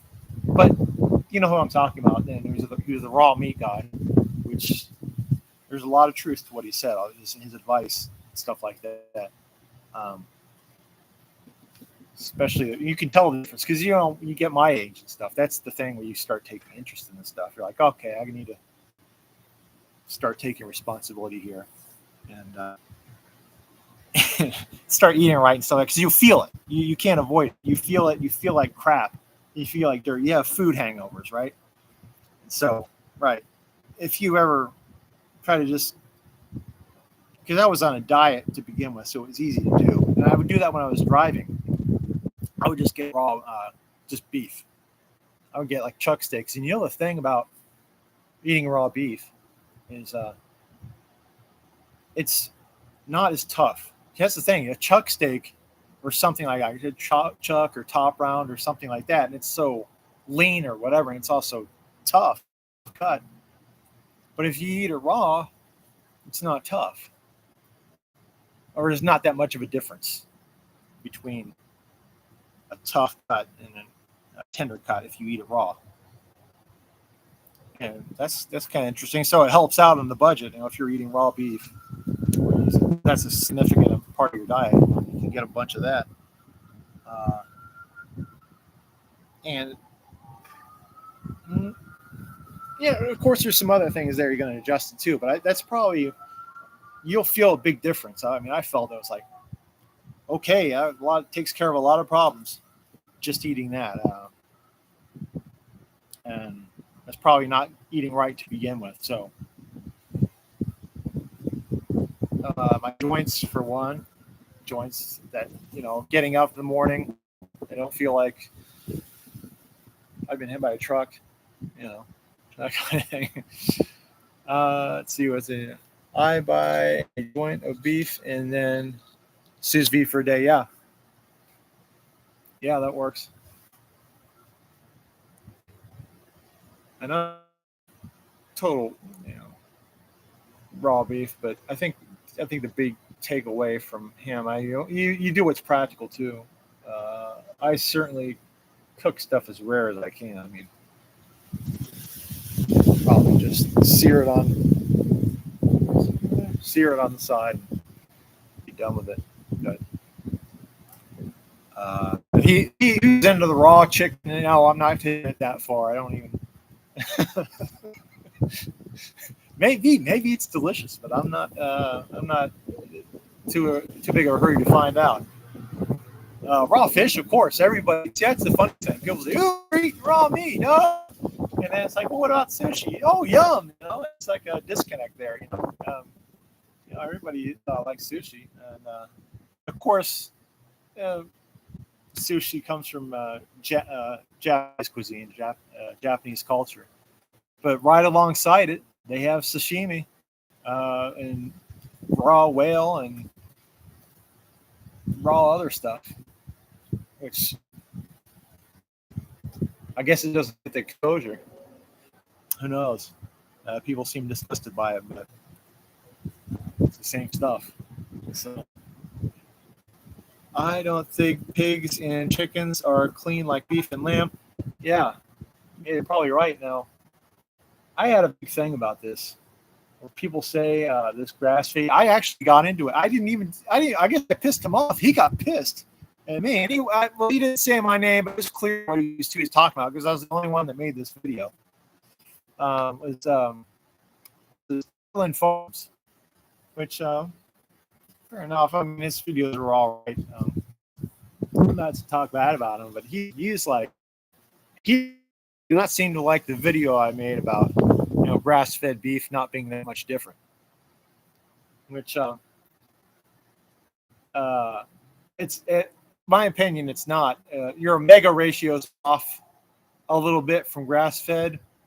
See, I went and made some jokes about it. I don't think I put it in that video, but the big difference between grass and the grain is the omega 3-6 ratios are a little bit different. But to begin with, there's so little omega, unsaturated fats in either one that if you change the ratio, who cares? In an absolute term, you're not changing things that much. And I said, "Oh, you should just take a fish oil supplement anyway." Oh, well, that set him off. He didn't like that. But we all have our opinions and stuff. But my thing, I didn't tell him the rest of it. The rest of it is, you have grain-fed animals, and they're fed primarily soybean cake that's been had all the soybean oil, all the liquid pressed out of it, and it's rinsed, it's washed. So pretty much all the contaminants have been almost washed out of it, right? Because they're trying to get all the oil out of it that they can, and they make vegan food and Doritos and stuff with that stuff. And the bird behind me. So, and they what's left over is this dry soybean cake. So it's been rinsed and it's probably hit with steam and everything. So all the crap's out of it, almost all the toxins. That goes into the soybean oil. That's all leached into the soybean oil. So the animal's fed this pure protein cake. There you go. They have a diet that's better than most humans, these farm animals or these animals at the feedlots. And the other thing that they're fed is the corn, corn mash. And what they do is they make the E85 and your Jim Beam and your stuff like that. They grind that up and into a mush tun and let that ferment, and they distill it. But they rinse that off, and all the solids still has this corn solids left over, carbohydrates. Some of it's left over. It doesn't all ferment. So that gets rinsed and washed and steamed, and then that's dried out, pressed and dried out. And that goes to the animal too. So by the time all the stuff's rinsed out into the liquid that's made into your E85 and your Jim Beam and all that stuff, all your beer, all the glyphosate is what I want to say. It's all washed off into that stuff. It goes to the humans. By the time the dry cake part that they give to animals, that has all the crap washed out of it. So it's pure. It goes off to feed the animals. So animals getting stuff that has far less pollutants and glyphosate and everything else than what humans eat. Their Doritos and their beer and all that stuff, right? See, organic farmers don't like to hear this. Grass-fed. Hi, Leia. Oh, wait. Did I say that in that video about where about this part about the farm animals get a purified form of food, and what they eat is probably better than what 99% of Americans eat? I can't remember. But let's see here. Add as moderator. Standard moderator. Save. There you go. Got a blue wrench. That should go through. Shout out. Oh, okay. So, oh yeah, and the grass-fed stuff. They say, oh, well, people think about that. It's pure. They're eating grass. It's a purified. They're in nature. And well, you never know what's in that grass that they're eating. It could be a polluted. It used to be a factory or some army ammunition dump from like the 1800s with a bunch of lead and soil and stuff. So it's just getting all kinds of crap coming through in the grass, and that does happen. You got like brownfield sites and stuff. You don't know, not just the grass. They can. You're supposed to. The forage that these animals eat, it's supposed to be watched. Because I remember, my mother lived through the Great Depression. She was a child, and they had Uncle Johnny's farm. This was in Marietta, Ohio, by the way. And so I've had some family. They've been there since it was the first town in Ohio. It was the first settlement in Ohio was Marietta. Shortly after the Revolutionary War, and I've had family there since then and before then. Before that, so they've been here before America was a country. What do they call that? I've heard of the whole thing that means something. I don't want to digress though. But anyway, so they had a cow, and during the Great Depression, if they had not had that cow, they'd been screwed. They would have starved. Because this was also not just the Great Depression. Then it was in World War II. Most people don't understand. World War II is like a continuation. For people that weren't in the army and stuff, it was a continuation of the Great Depression because you needed rationing and all this controls, price controls, rationing, form of price controls, and other things. Transportation was not available. They rationed tires. The gasolines for everything. So it was pretty much you weren't doing anything. You were not living the high life at all, and you were probably a good chance of starving if you weren't working or anything like that. So it's not like now we got food stamps and stuff. Those ration cards are not food stamps. I'll tell you. But no, they had the cow, and if they had not had the cream and the butter from that cow, she said they wouldn't have screwed. They probably would have starved. Anyway, the point was they had to watch what that cow ate. There was something like what is it called, snakeweed or something. Anyway, they had to eliminate this weed in the field. Watch what this cow ate because it would eat it. And it would poison the milk. It would poison the butter, and then you're screwed. You can't use it. You have to wait a certain amount of time. The cow will be fine. Cow can handle it, but it puts some Jimson weed will do that. And you don't want to get eating Jimson weed like that. It's a delirium, right? So anyway, my point is that's a weed that's natural that cow eats, and it can make its products toxic to humans, but it's grass-fed beef. It's grass-fed dairy cow, right? And, people say, oh, grass-fed organic. Well, they don't know what I'm talking about, that it's being perfect. That is a naturalist what do you call it? Naturalist fallacy. Either one could be bad and either one could be good. So, I don't really care about grass-fed or grain-fed. That'll make enemies of. That'll make me an enemy of the grass-fed organic people. What do you expect? What else? These damn crows around here. There's a church up there, one of these mega churches, probably about a block that way, and it has a tree. Maybe it's a sycamore. Anyway, hundreds of crows roost in that thing. Something right about that. We have all these crows. That's like a cemetery, right? It's something associated with a cemetery or a haunted house or something. It's something that's evil. And they're up there at the church. Some weird's going on at that church. Let me tell you. Shout out people here. Yes, shout out. Thank you. What do you prepare? Echo school time. Oh, you're getting ready to take your kid to school. I want. Wait, I'm having trouble reading it. I want a goat or two, but I need a way bigger garden. You would like my place because I've got about an acre and a quarter, maybe. But it's flat. It's flat, but it's on a gentle slope.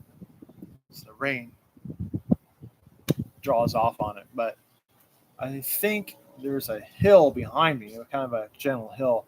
People keep cattle out. I don't know what it is. This is my guess. People keep cattle out up there, and I get runoff.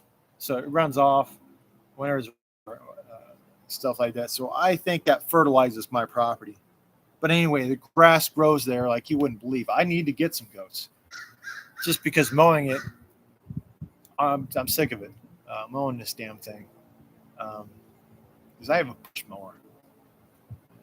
You know, doing an acre is not fun. An acre and a quarter is not fun.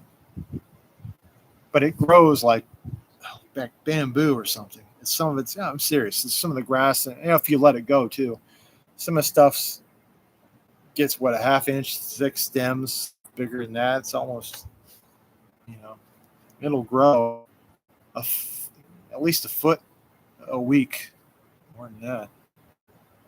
So that's ideally. Yeah, I got the trailer there. I've got a double wide. That's what it is. It's a nice double wide. It's got a metal roof on it and everything. I fixed it up.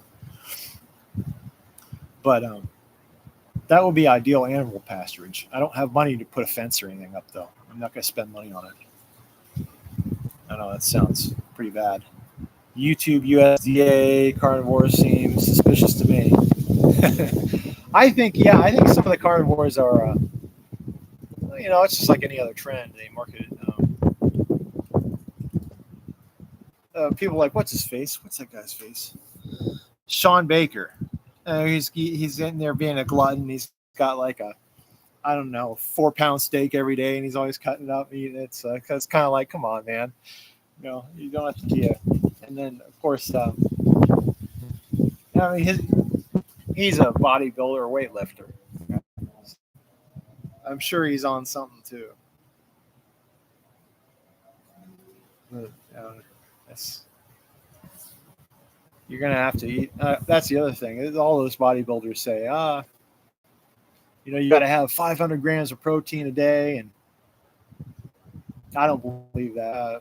Listen, look up what Mike Mentzer said about that. He said, that's ridiculous. You're eating way too much, and you're gonna end up giving yourself problems.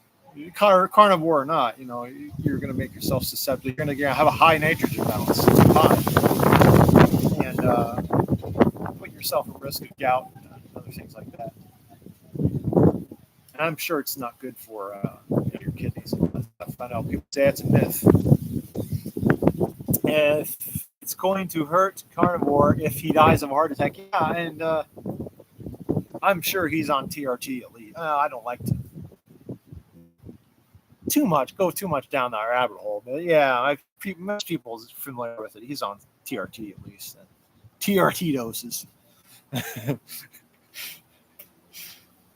And that's not good for your heart. Man, no, yeah, he had Big Lenny just died. So he was I don't know if you've seen his stuff, which he's an amusing character for sure. And I would go on, he was down to earth. I would go on to his live streams and, you know, he would at least respond to some of the comments.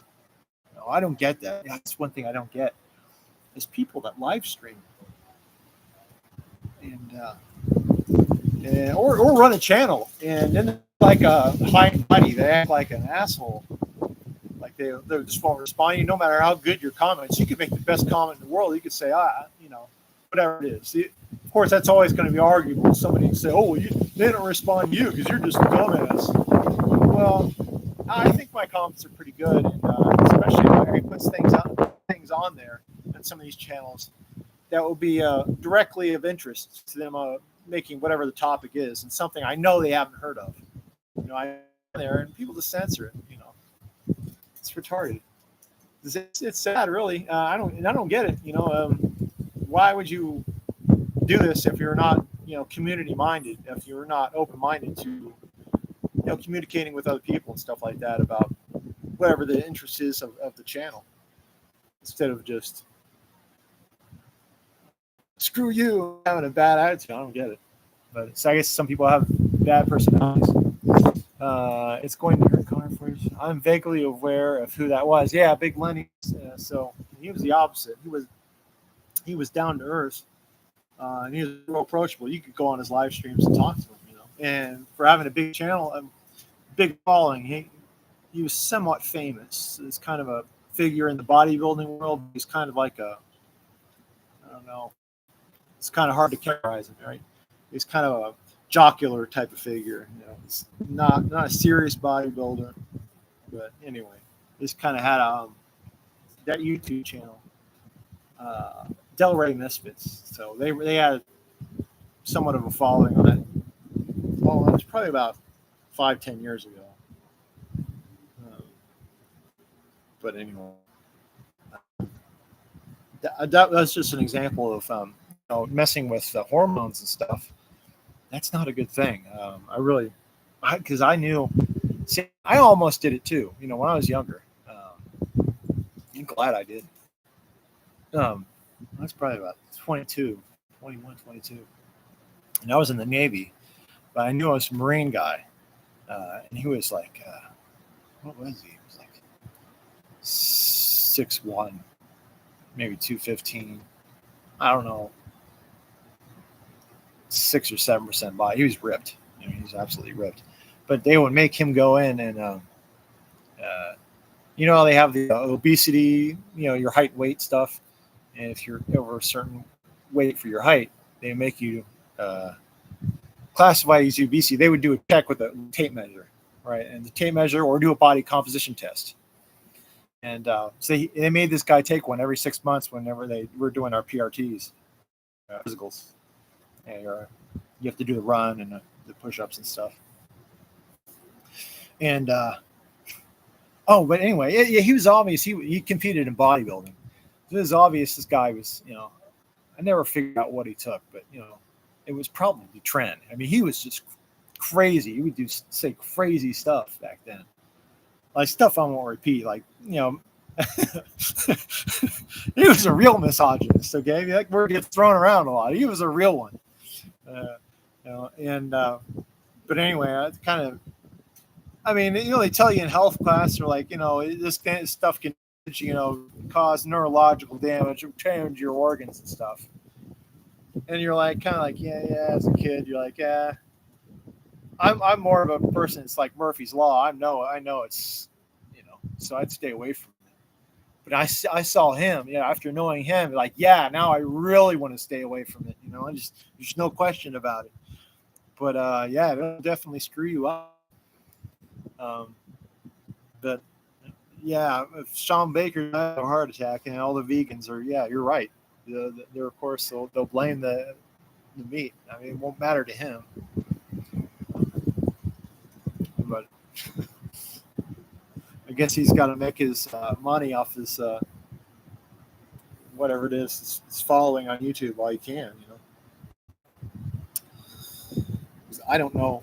I think they said he was a surgeon. I think he'd have enough money as it is. You know?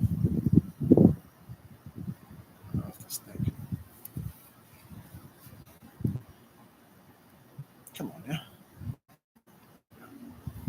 TRT looks like it ages. Yes, it does. If more testosterone equals good, humans would possibly have over 5,000. But we don't, and it's supposed to be 1,500-ish. And that would be high. And I think that, yeah, it's a subtle thing. I don't think that say you have a guy, say he's abused steroids or something for years, and he can't produce any of his own testosterone. He's coming off it, so he has to do his testosterone replacement therapy. So in theory, yeah, you can do that. You can inject the exogenous testosterone, and it would bring you up. So say if he really did real TRT levels, even if he was bringing himself up to normal levels, I still don't think that is equivalent to making your own natural test. I think the body can tell the difference, if that makes sense. I don't think they're equivalent. Even if you replaced it to the natural levels, most people don't. They go higher. They abuse it. Because look at their behavior. People that, steroiders, even after they've done, you're not doing stuff anymore, they're not normal. They're still not normal. They act like, I don't want to say effeminate. They act infantile. They have, they're emotionally incontinent and don't have control. They're emasculine. They don't act, even if their testosterone's back to normal levels, they're still acting emasculine and infantile. Look at the bizarre. Every single one of them, they always have this weird, bizarre. It's an interesting freak show and stuff. Most people, it's like Big Lenny, and that's what he was. I mean, that's what he said he was himself. But anyway, most of them act, that way, abnormal. So I don't think that. Right. I don't think it's healthy. The body can tell the difference. Right? I think the drug has contaminants and toxic waste products when used by the body. Yeah, it does. I know that the steroids has like vegetable oils and weird stuff in it, buffers and agents and stuff. So that's never good. And of course, YouTube and stuff like that. The fitness community or fitness influencers, it's terrible. It seems to be going down, or a little bit. It's not as big as it was. We'll see. It's not broken. Yeah, we'll see. But I mean, it's become immensely popular. I think the cat's out of the bag now. Like people know, like with all the fitness influencers, their main thing was they'll have some little shtick. They'll say, "Oh, you lift the weight backwards on a Tuesday and Thursday. Between there, do this and this and this and eat this," and it's all just the guy abusing drugs. It's what's getting the results. What's shown on the screen. It's not the little plan or the equipment or whatever it is he's selling. That's all BS. It's the drug. I think most people are hip to it now. Maybe not young kids, young teenagers, stuff like that. They might be a little naive about it, but the drug is contaminants waste.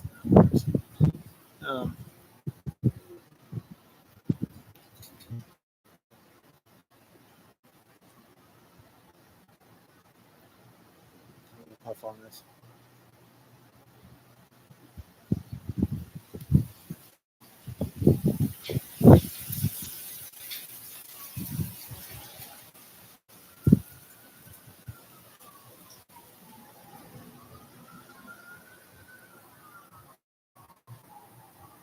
Should have brought some water out here. Youngsters are openly using now. Yeah, and that's they're really. I mean, especially they do it during puberty. Even puberty kind of lasts. I think it lasts longer. I mean, it should. I mean, with me, it was a gradual up and down, and it lasted long. I think that's healthier than what's natural in humans. That's what I've heard. And it's not like nowadays where you just hit a growth spurt. We had kids that in our school, and I'm sure they were abusing. This is back in the 90s. I can pull up. You should see the yearbook photos. I got my book photo on there. But these guys are like, their neck sizes are smaller or larger than their hat size, at 16 years old, and they look like full grown men. It's like, yeah, so it's been going on, I'm sure. And it was three brothers. What was their name? And they're all there in the yearbook, one photo right next to each other. It's pretty funny. But I think in general, just about irrespective of drugs, I think that this, just bad nutrition or something, maybe it's chemicals or something in the food supply. I'm sure that cornstarch is a big component. Corn syrup and cornstarch is a big. Way too many carbohydrates is a big part of it. They seem to have hit puberty early and really hard. And I think it's supposed to. What I've heard is in normal, healthy humans, it's going to be a gradual thing, gradual and last longer. You don't just hit boom. All of a sudden, you're, or earlier than that, you're 15 years old and you look like a full-grown adult. Or talk about the girls. I mean,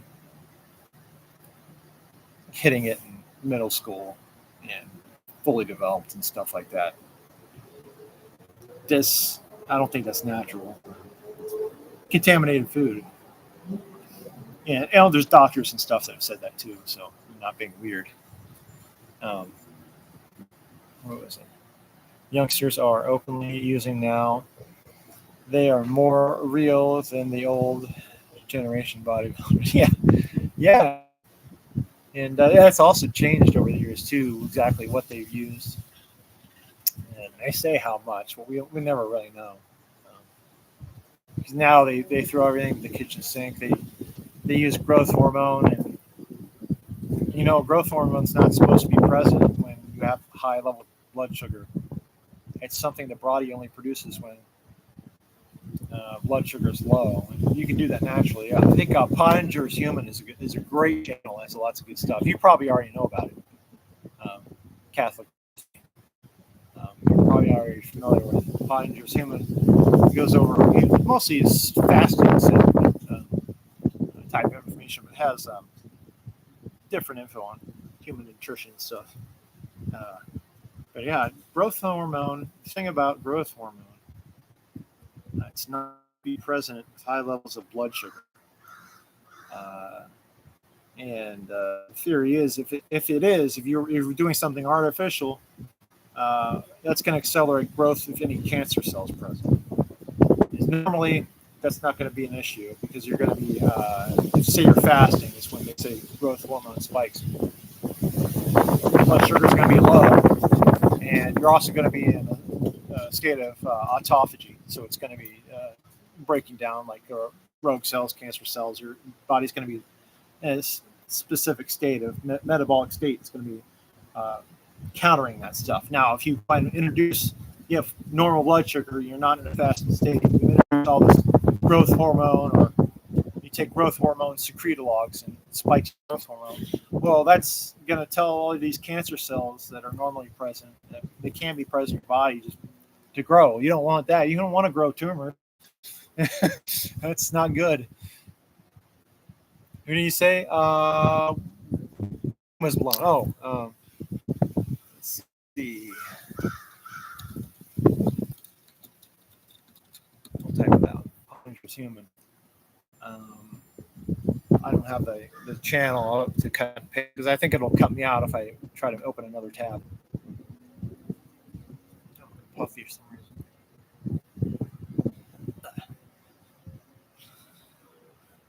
Yes, I know him. I'm sub. Yeah, I figured you'd be sub Zoom. It's some pretty interesting stuff in there.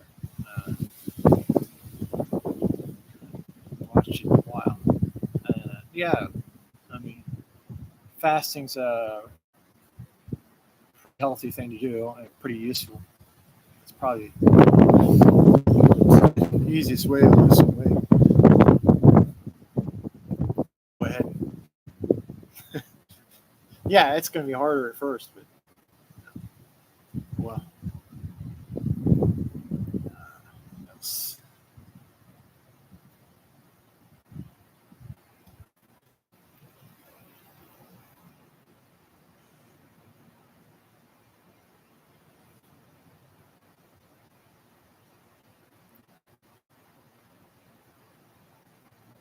I don't know. Is this microphone or am I on the? I'm considering a full week of fasting right now. Yeah, that'd be good. Of course, he has other. He has a bunch of info. Of course, you said you're subbed. You don't have to be too strict with it. There's certain things you can eat. I think he said. Even some amino acids and stuff. I think glycine and taurine you can eat. It won't break your fast. Certain fats you can eat a little bit of. It's not going to break your fast. So that really helps, be satiated. One thing I found really helps is table olives, like Kalamata olives. For whatever reason, if you get hungry, let's eat a few of those. Takes the edge off big time.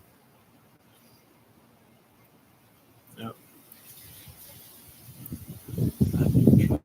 Fasting before. Yeah.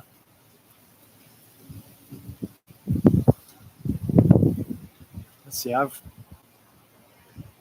been off and on. Let's see. You can see the picture. The one with Mark Anthony, I was probably pushing 280 maybe at that point. I'm down to 220 now. So.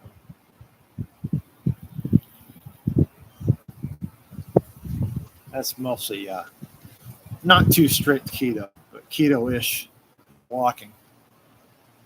So yeah, I might have a piece of bread or something like that a day. Keep it under usually 50 grams of carbs. And been pretty restrictive on calories too, so they keep it down. But most people say, all these guys say, oh, you got to have 1 gram per pound. I didn't. 1 gram of protein per pound of body weight, or some say, was it 0.7, or some was lean. But anyway, it always comes out to like 150 grams of protein. Yeah, if I were lifting and stuff, I was doing that. And then, because you can adjust and dial it in just with experience and how you feel. I never felt that I needed 200 plus grams of protein. And I lost a lot. I lost some, it appears that I lost some muscle. So, it can't be avoided, but I should go in that weight room and figure it out what my bench is. Probably lost a lot. So I was doing over 3 plates. And that was just from being fat and doing push-ups. And I did, what's the thing? Because if you're 280 pounds and you're tall and you try to do 200 push-ups a day, or what is it? No, 100 push-ups a day challenge. I did that a couple times. So I'm fairly lazy, or I'm on the move. I'm like, okay, let's do this challenge. At least it's something, right? Okay, when you think about it, it's 0.7. It's what a push-up. It's somewhere between 0.6 to maybe 0.75. Me, it's the high end, depending on how tall you are, right, of your body weight pushing up. So if you're 280 pounds, 0.75, what is it? 200 pound rep. And 100 of those, okay. You do the math. So, yeah, but as soon as I get down, I'm trying to get down and, I don't know, get to where I can't pick up anything here in the gut, making progress. So I was, 42-inch waist or something like that, easy, maybe more than that. I was getting to where, I would walk across the room and then I feel it bouncing. I'm like, okay, we're not going to do this. We're not going to be a fat slob, get old and be a fat slob. It's got to nip this in the bud, right? So I lost a lot of gut. So that's worth it. I think I'm down to a 36-inch waist, 36 and a half. So maybe another 15 pounds and then we'll start lifting and stuff.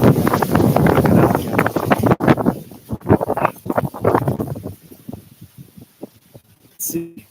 I'm a little fluffy from a raw milk phase. Raw milk.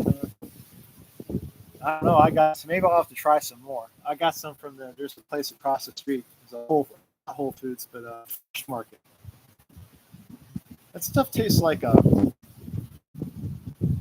know, like cardboard smells. I don't know if it was good or bad. Tell me if that's. And it wasn't really raw. It was like this light pasteurization where they say what is it? 120 degrees, barely above. I've never had trouble with milk and stuff like that. So digesting it. People say that the raw milk is healthier, and a lot of people have problems, but at least that I'm aware of. Never had a problem with it.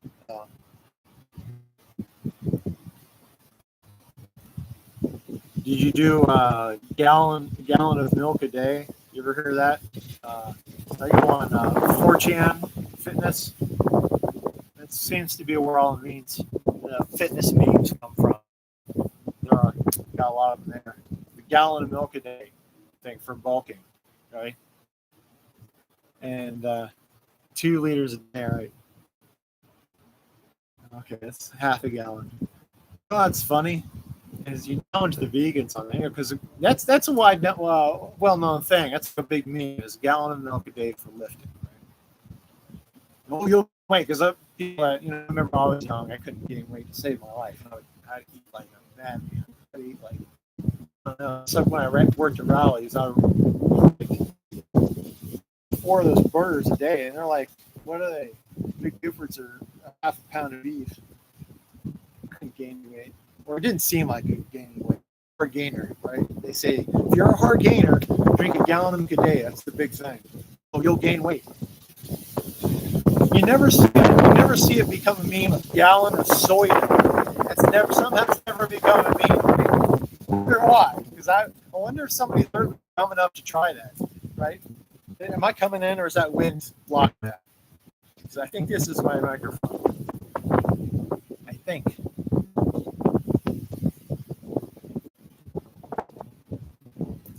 Clear. We're getting winds picking up here. You've never seen that become a meme as a gallon of soy milk a day. Somehow, for some reason. And I even tried to troll people and say, yeah, it's great. Troll the vegans. And no, they're like, no, don't do that. Well, why? And I'm sure that would royally screw you up. That would screw your hormones up so bad. If somebody were dumb enough to try to drink a gallon of soy milk, you'll gain weight maybe 2 cup sizes. Yeah, and that's the other thing I lost too.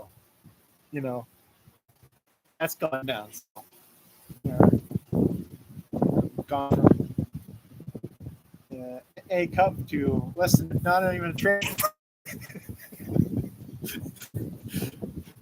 Thank goodness. And they try to scare you. Oh, no, that's gyno. That's not going to go away. What would be gyno? I never did mess with anything. Oh, you could have had it from, was the weight. It's gone. But yeah, if you drank soy milk, I think it really would be gyno. It's altering your hormones pretty hard over there. Phytoestrogens. That would probably. See, why aren't these vegans stepping up? They need to step up and offer themselves as an experiment. Why not? It should be healthy. They should step up to the plate and prove it to us all that their way is the best, and that a gallon of milk a day and lifting, hitting the weights hard. They'd be able to outcompete. We should have a competition. They should show us. Of course. You kind of do have that online with the vegan bodybuilders, but of course they're here's their secret. It's not the veganism, right? The vegan gains, Goyslav. Hey, yo, yes. And, that's the thing too. I never.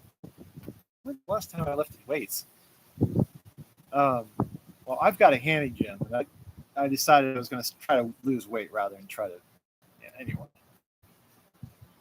I did calisthenics and stuff. And like I said, that calisthenics, I was about as big as he was, or big as he is, and I was fat, right? He's about 280 pounds. And we both had about the same bench press because it was about a little bit more than 3 plates. I don't try to brag. It should be there. My body weight's that high. It's doing it from the 100 push-ups a day, right? Just being fat. And you're pushing up a lot of body weight. If you have a lot of body weight is the way to go, right? And so it's right there with what his bench press is, and he's a weightlifter. He's been doing this. It should be high. I mean, he should be doing better. We were about the same size. He's an inch taller, and he's younger too, right? He's 15 years younger than me, maybe, and he's not any stronger. Why? He's the weightlifter, and I guarantee you, his squat. I used to run. Running was my big thing for years. Yeah, I don't know what my squat was. My thighs were gigantic. I would do running, and I switched to distance running. And I started to taper, started to do shorter distances because I had less time. And then it's like a lot of interval training, and also I would cross train on the bike, do cycling. Do a lot of sprinting on the bike and then spinning. But at one point, I don't know what they were, 28-inch thighs, something like that. It was ridiculous. So I never did squat, but I could probably go in there and beat his squat handling now without, and I'm just out of shape. So yeah, I'm sure this is not really bragging about myself. It's more like a comparison. This guy's supposed to be fit, right? He's supposed to be fitness influencer, and I mean, he did do roids at one point. It's obvious that he was on and off cycle. Right, vegan gains. Soy clip. What's the specific soy clip? Because I didn't see it. I'm familiar with this channel. What's his name? Richard. Where we have the same name. But he is a ridiculous character. And I think that he knows that. He knows that people view him as ridiculous. And but does he have a successful channel? I think so. And I think that he just doesn't care. You know that what he does works, and it gets views and clicks, right? And he plays a jester, basically. You know? And Chef Jolly Roger has a short of it. I think that channel sounds familiar. That's the one that's mostly making fun of vegan gains. That's the whole point of the channel, right?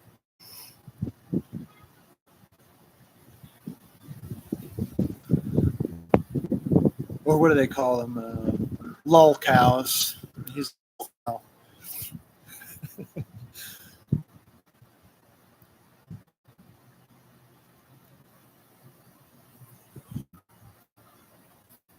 How long will we be going? 2 hours and 13 minutes. Cool.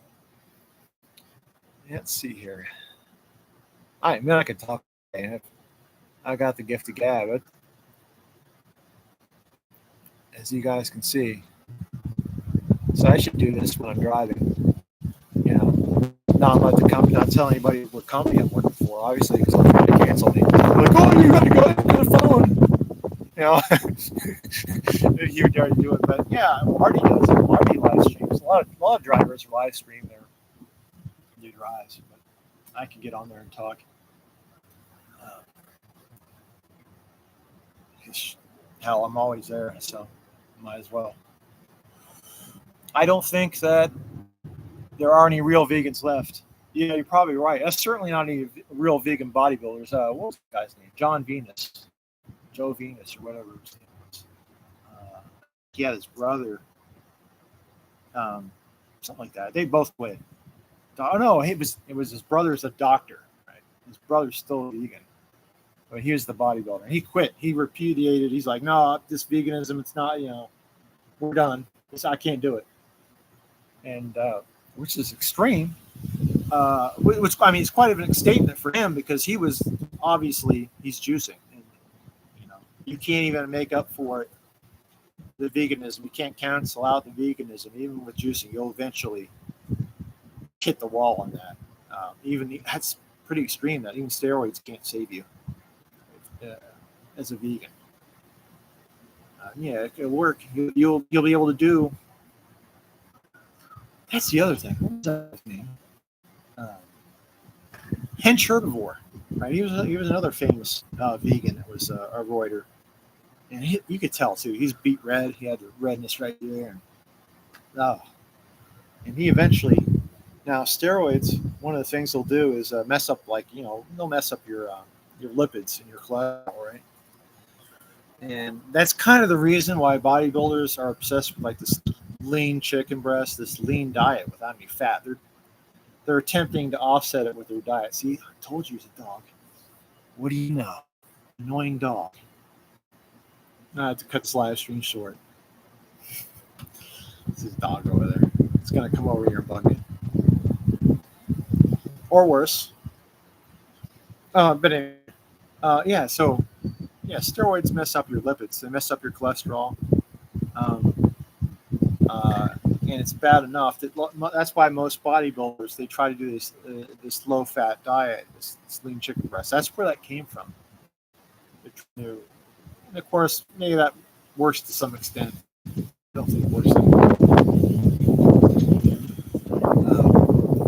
But that's a double whammy. If you're doing this vegan thing, so it's messing up your cholesterol. Tell me that's come here. Oh, it's got a collar on. I thought it was a stray. Looks like a stray. Yeah, here. Yeah, the gallbladder. I was kind of getting to that. It's got this stray dog. I got to keep my eye on it. I don't know what he's going to do.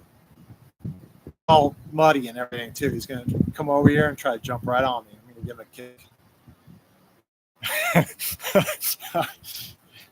No, but yeah. So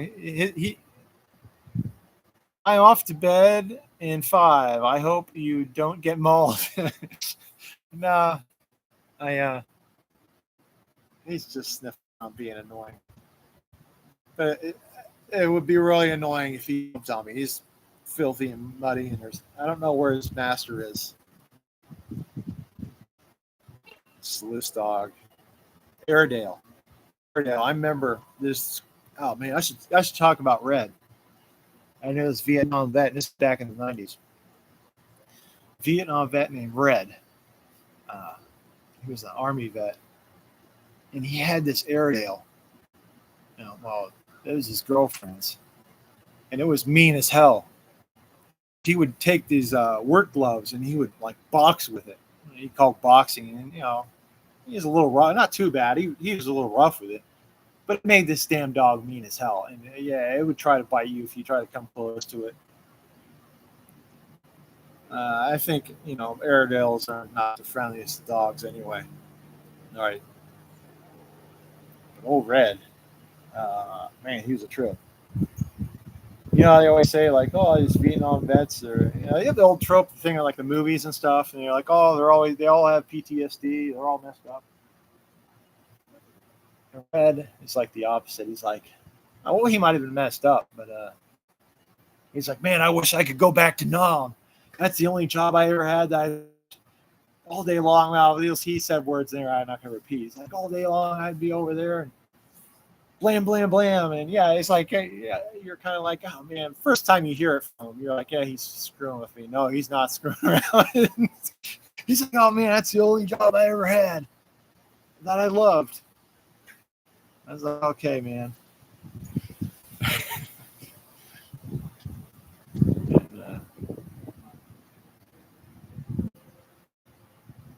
So you're off to bed in 5. Do you work third shift, Catholic Majesty, or second shift?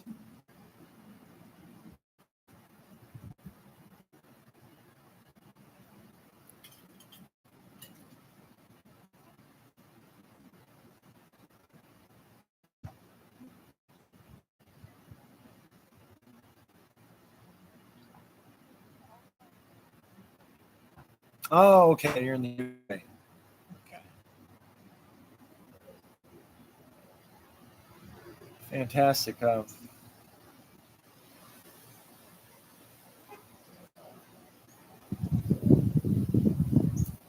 you from there?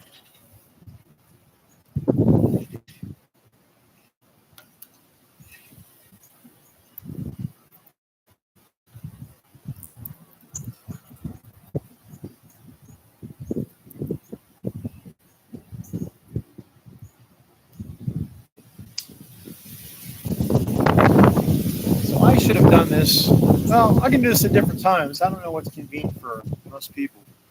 So you're still, I'll have to look at, what is that, Greenwich Mean Time? Well, I think that's going to be the opposite of what's, most people would want it later. I can do different times. It doesn't matter to me. I think, what about, where's Hawak Kame? Yes, very British. I'm UK here. Yeah, very British. Oh,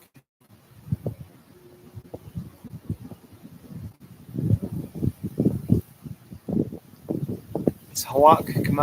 Are you still?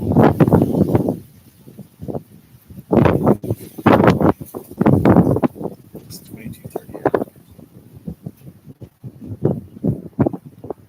So I've got Sarthak. He's in India, so he's late at night. So like he tried to stay out.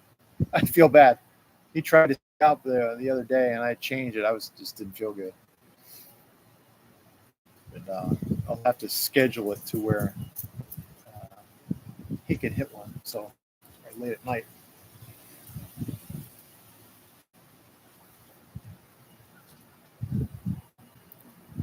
But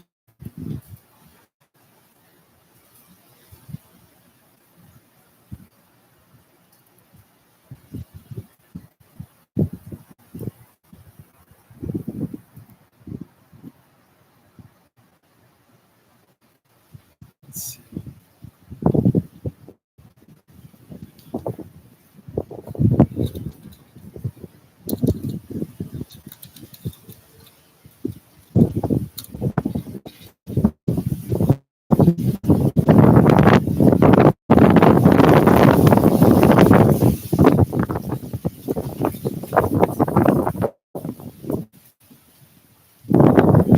Well, okay, I think we've been on here for 2 hours and 22 minutes.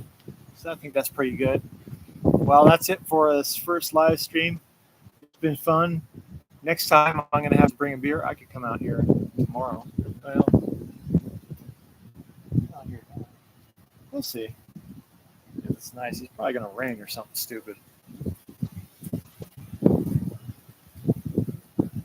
Next time I'll definitely have to come out here and bring a beer. Beer is plural, rather. You get ice chest.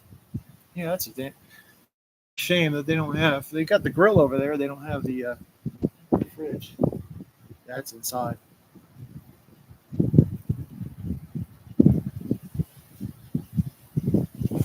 Okay. Thanks for coming.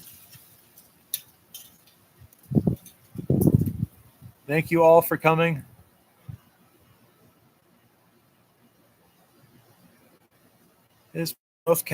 His most Catholic Majesty, thank you for coming.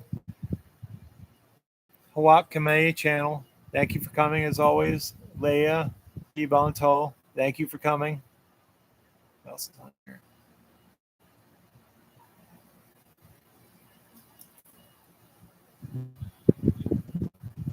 Sarthak is asleep, of course.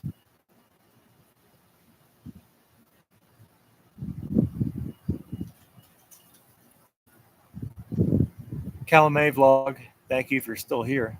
I think you left already. Let's see. Can I view participants? Yep, everybody's gone. Okay. Till next time.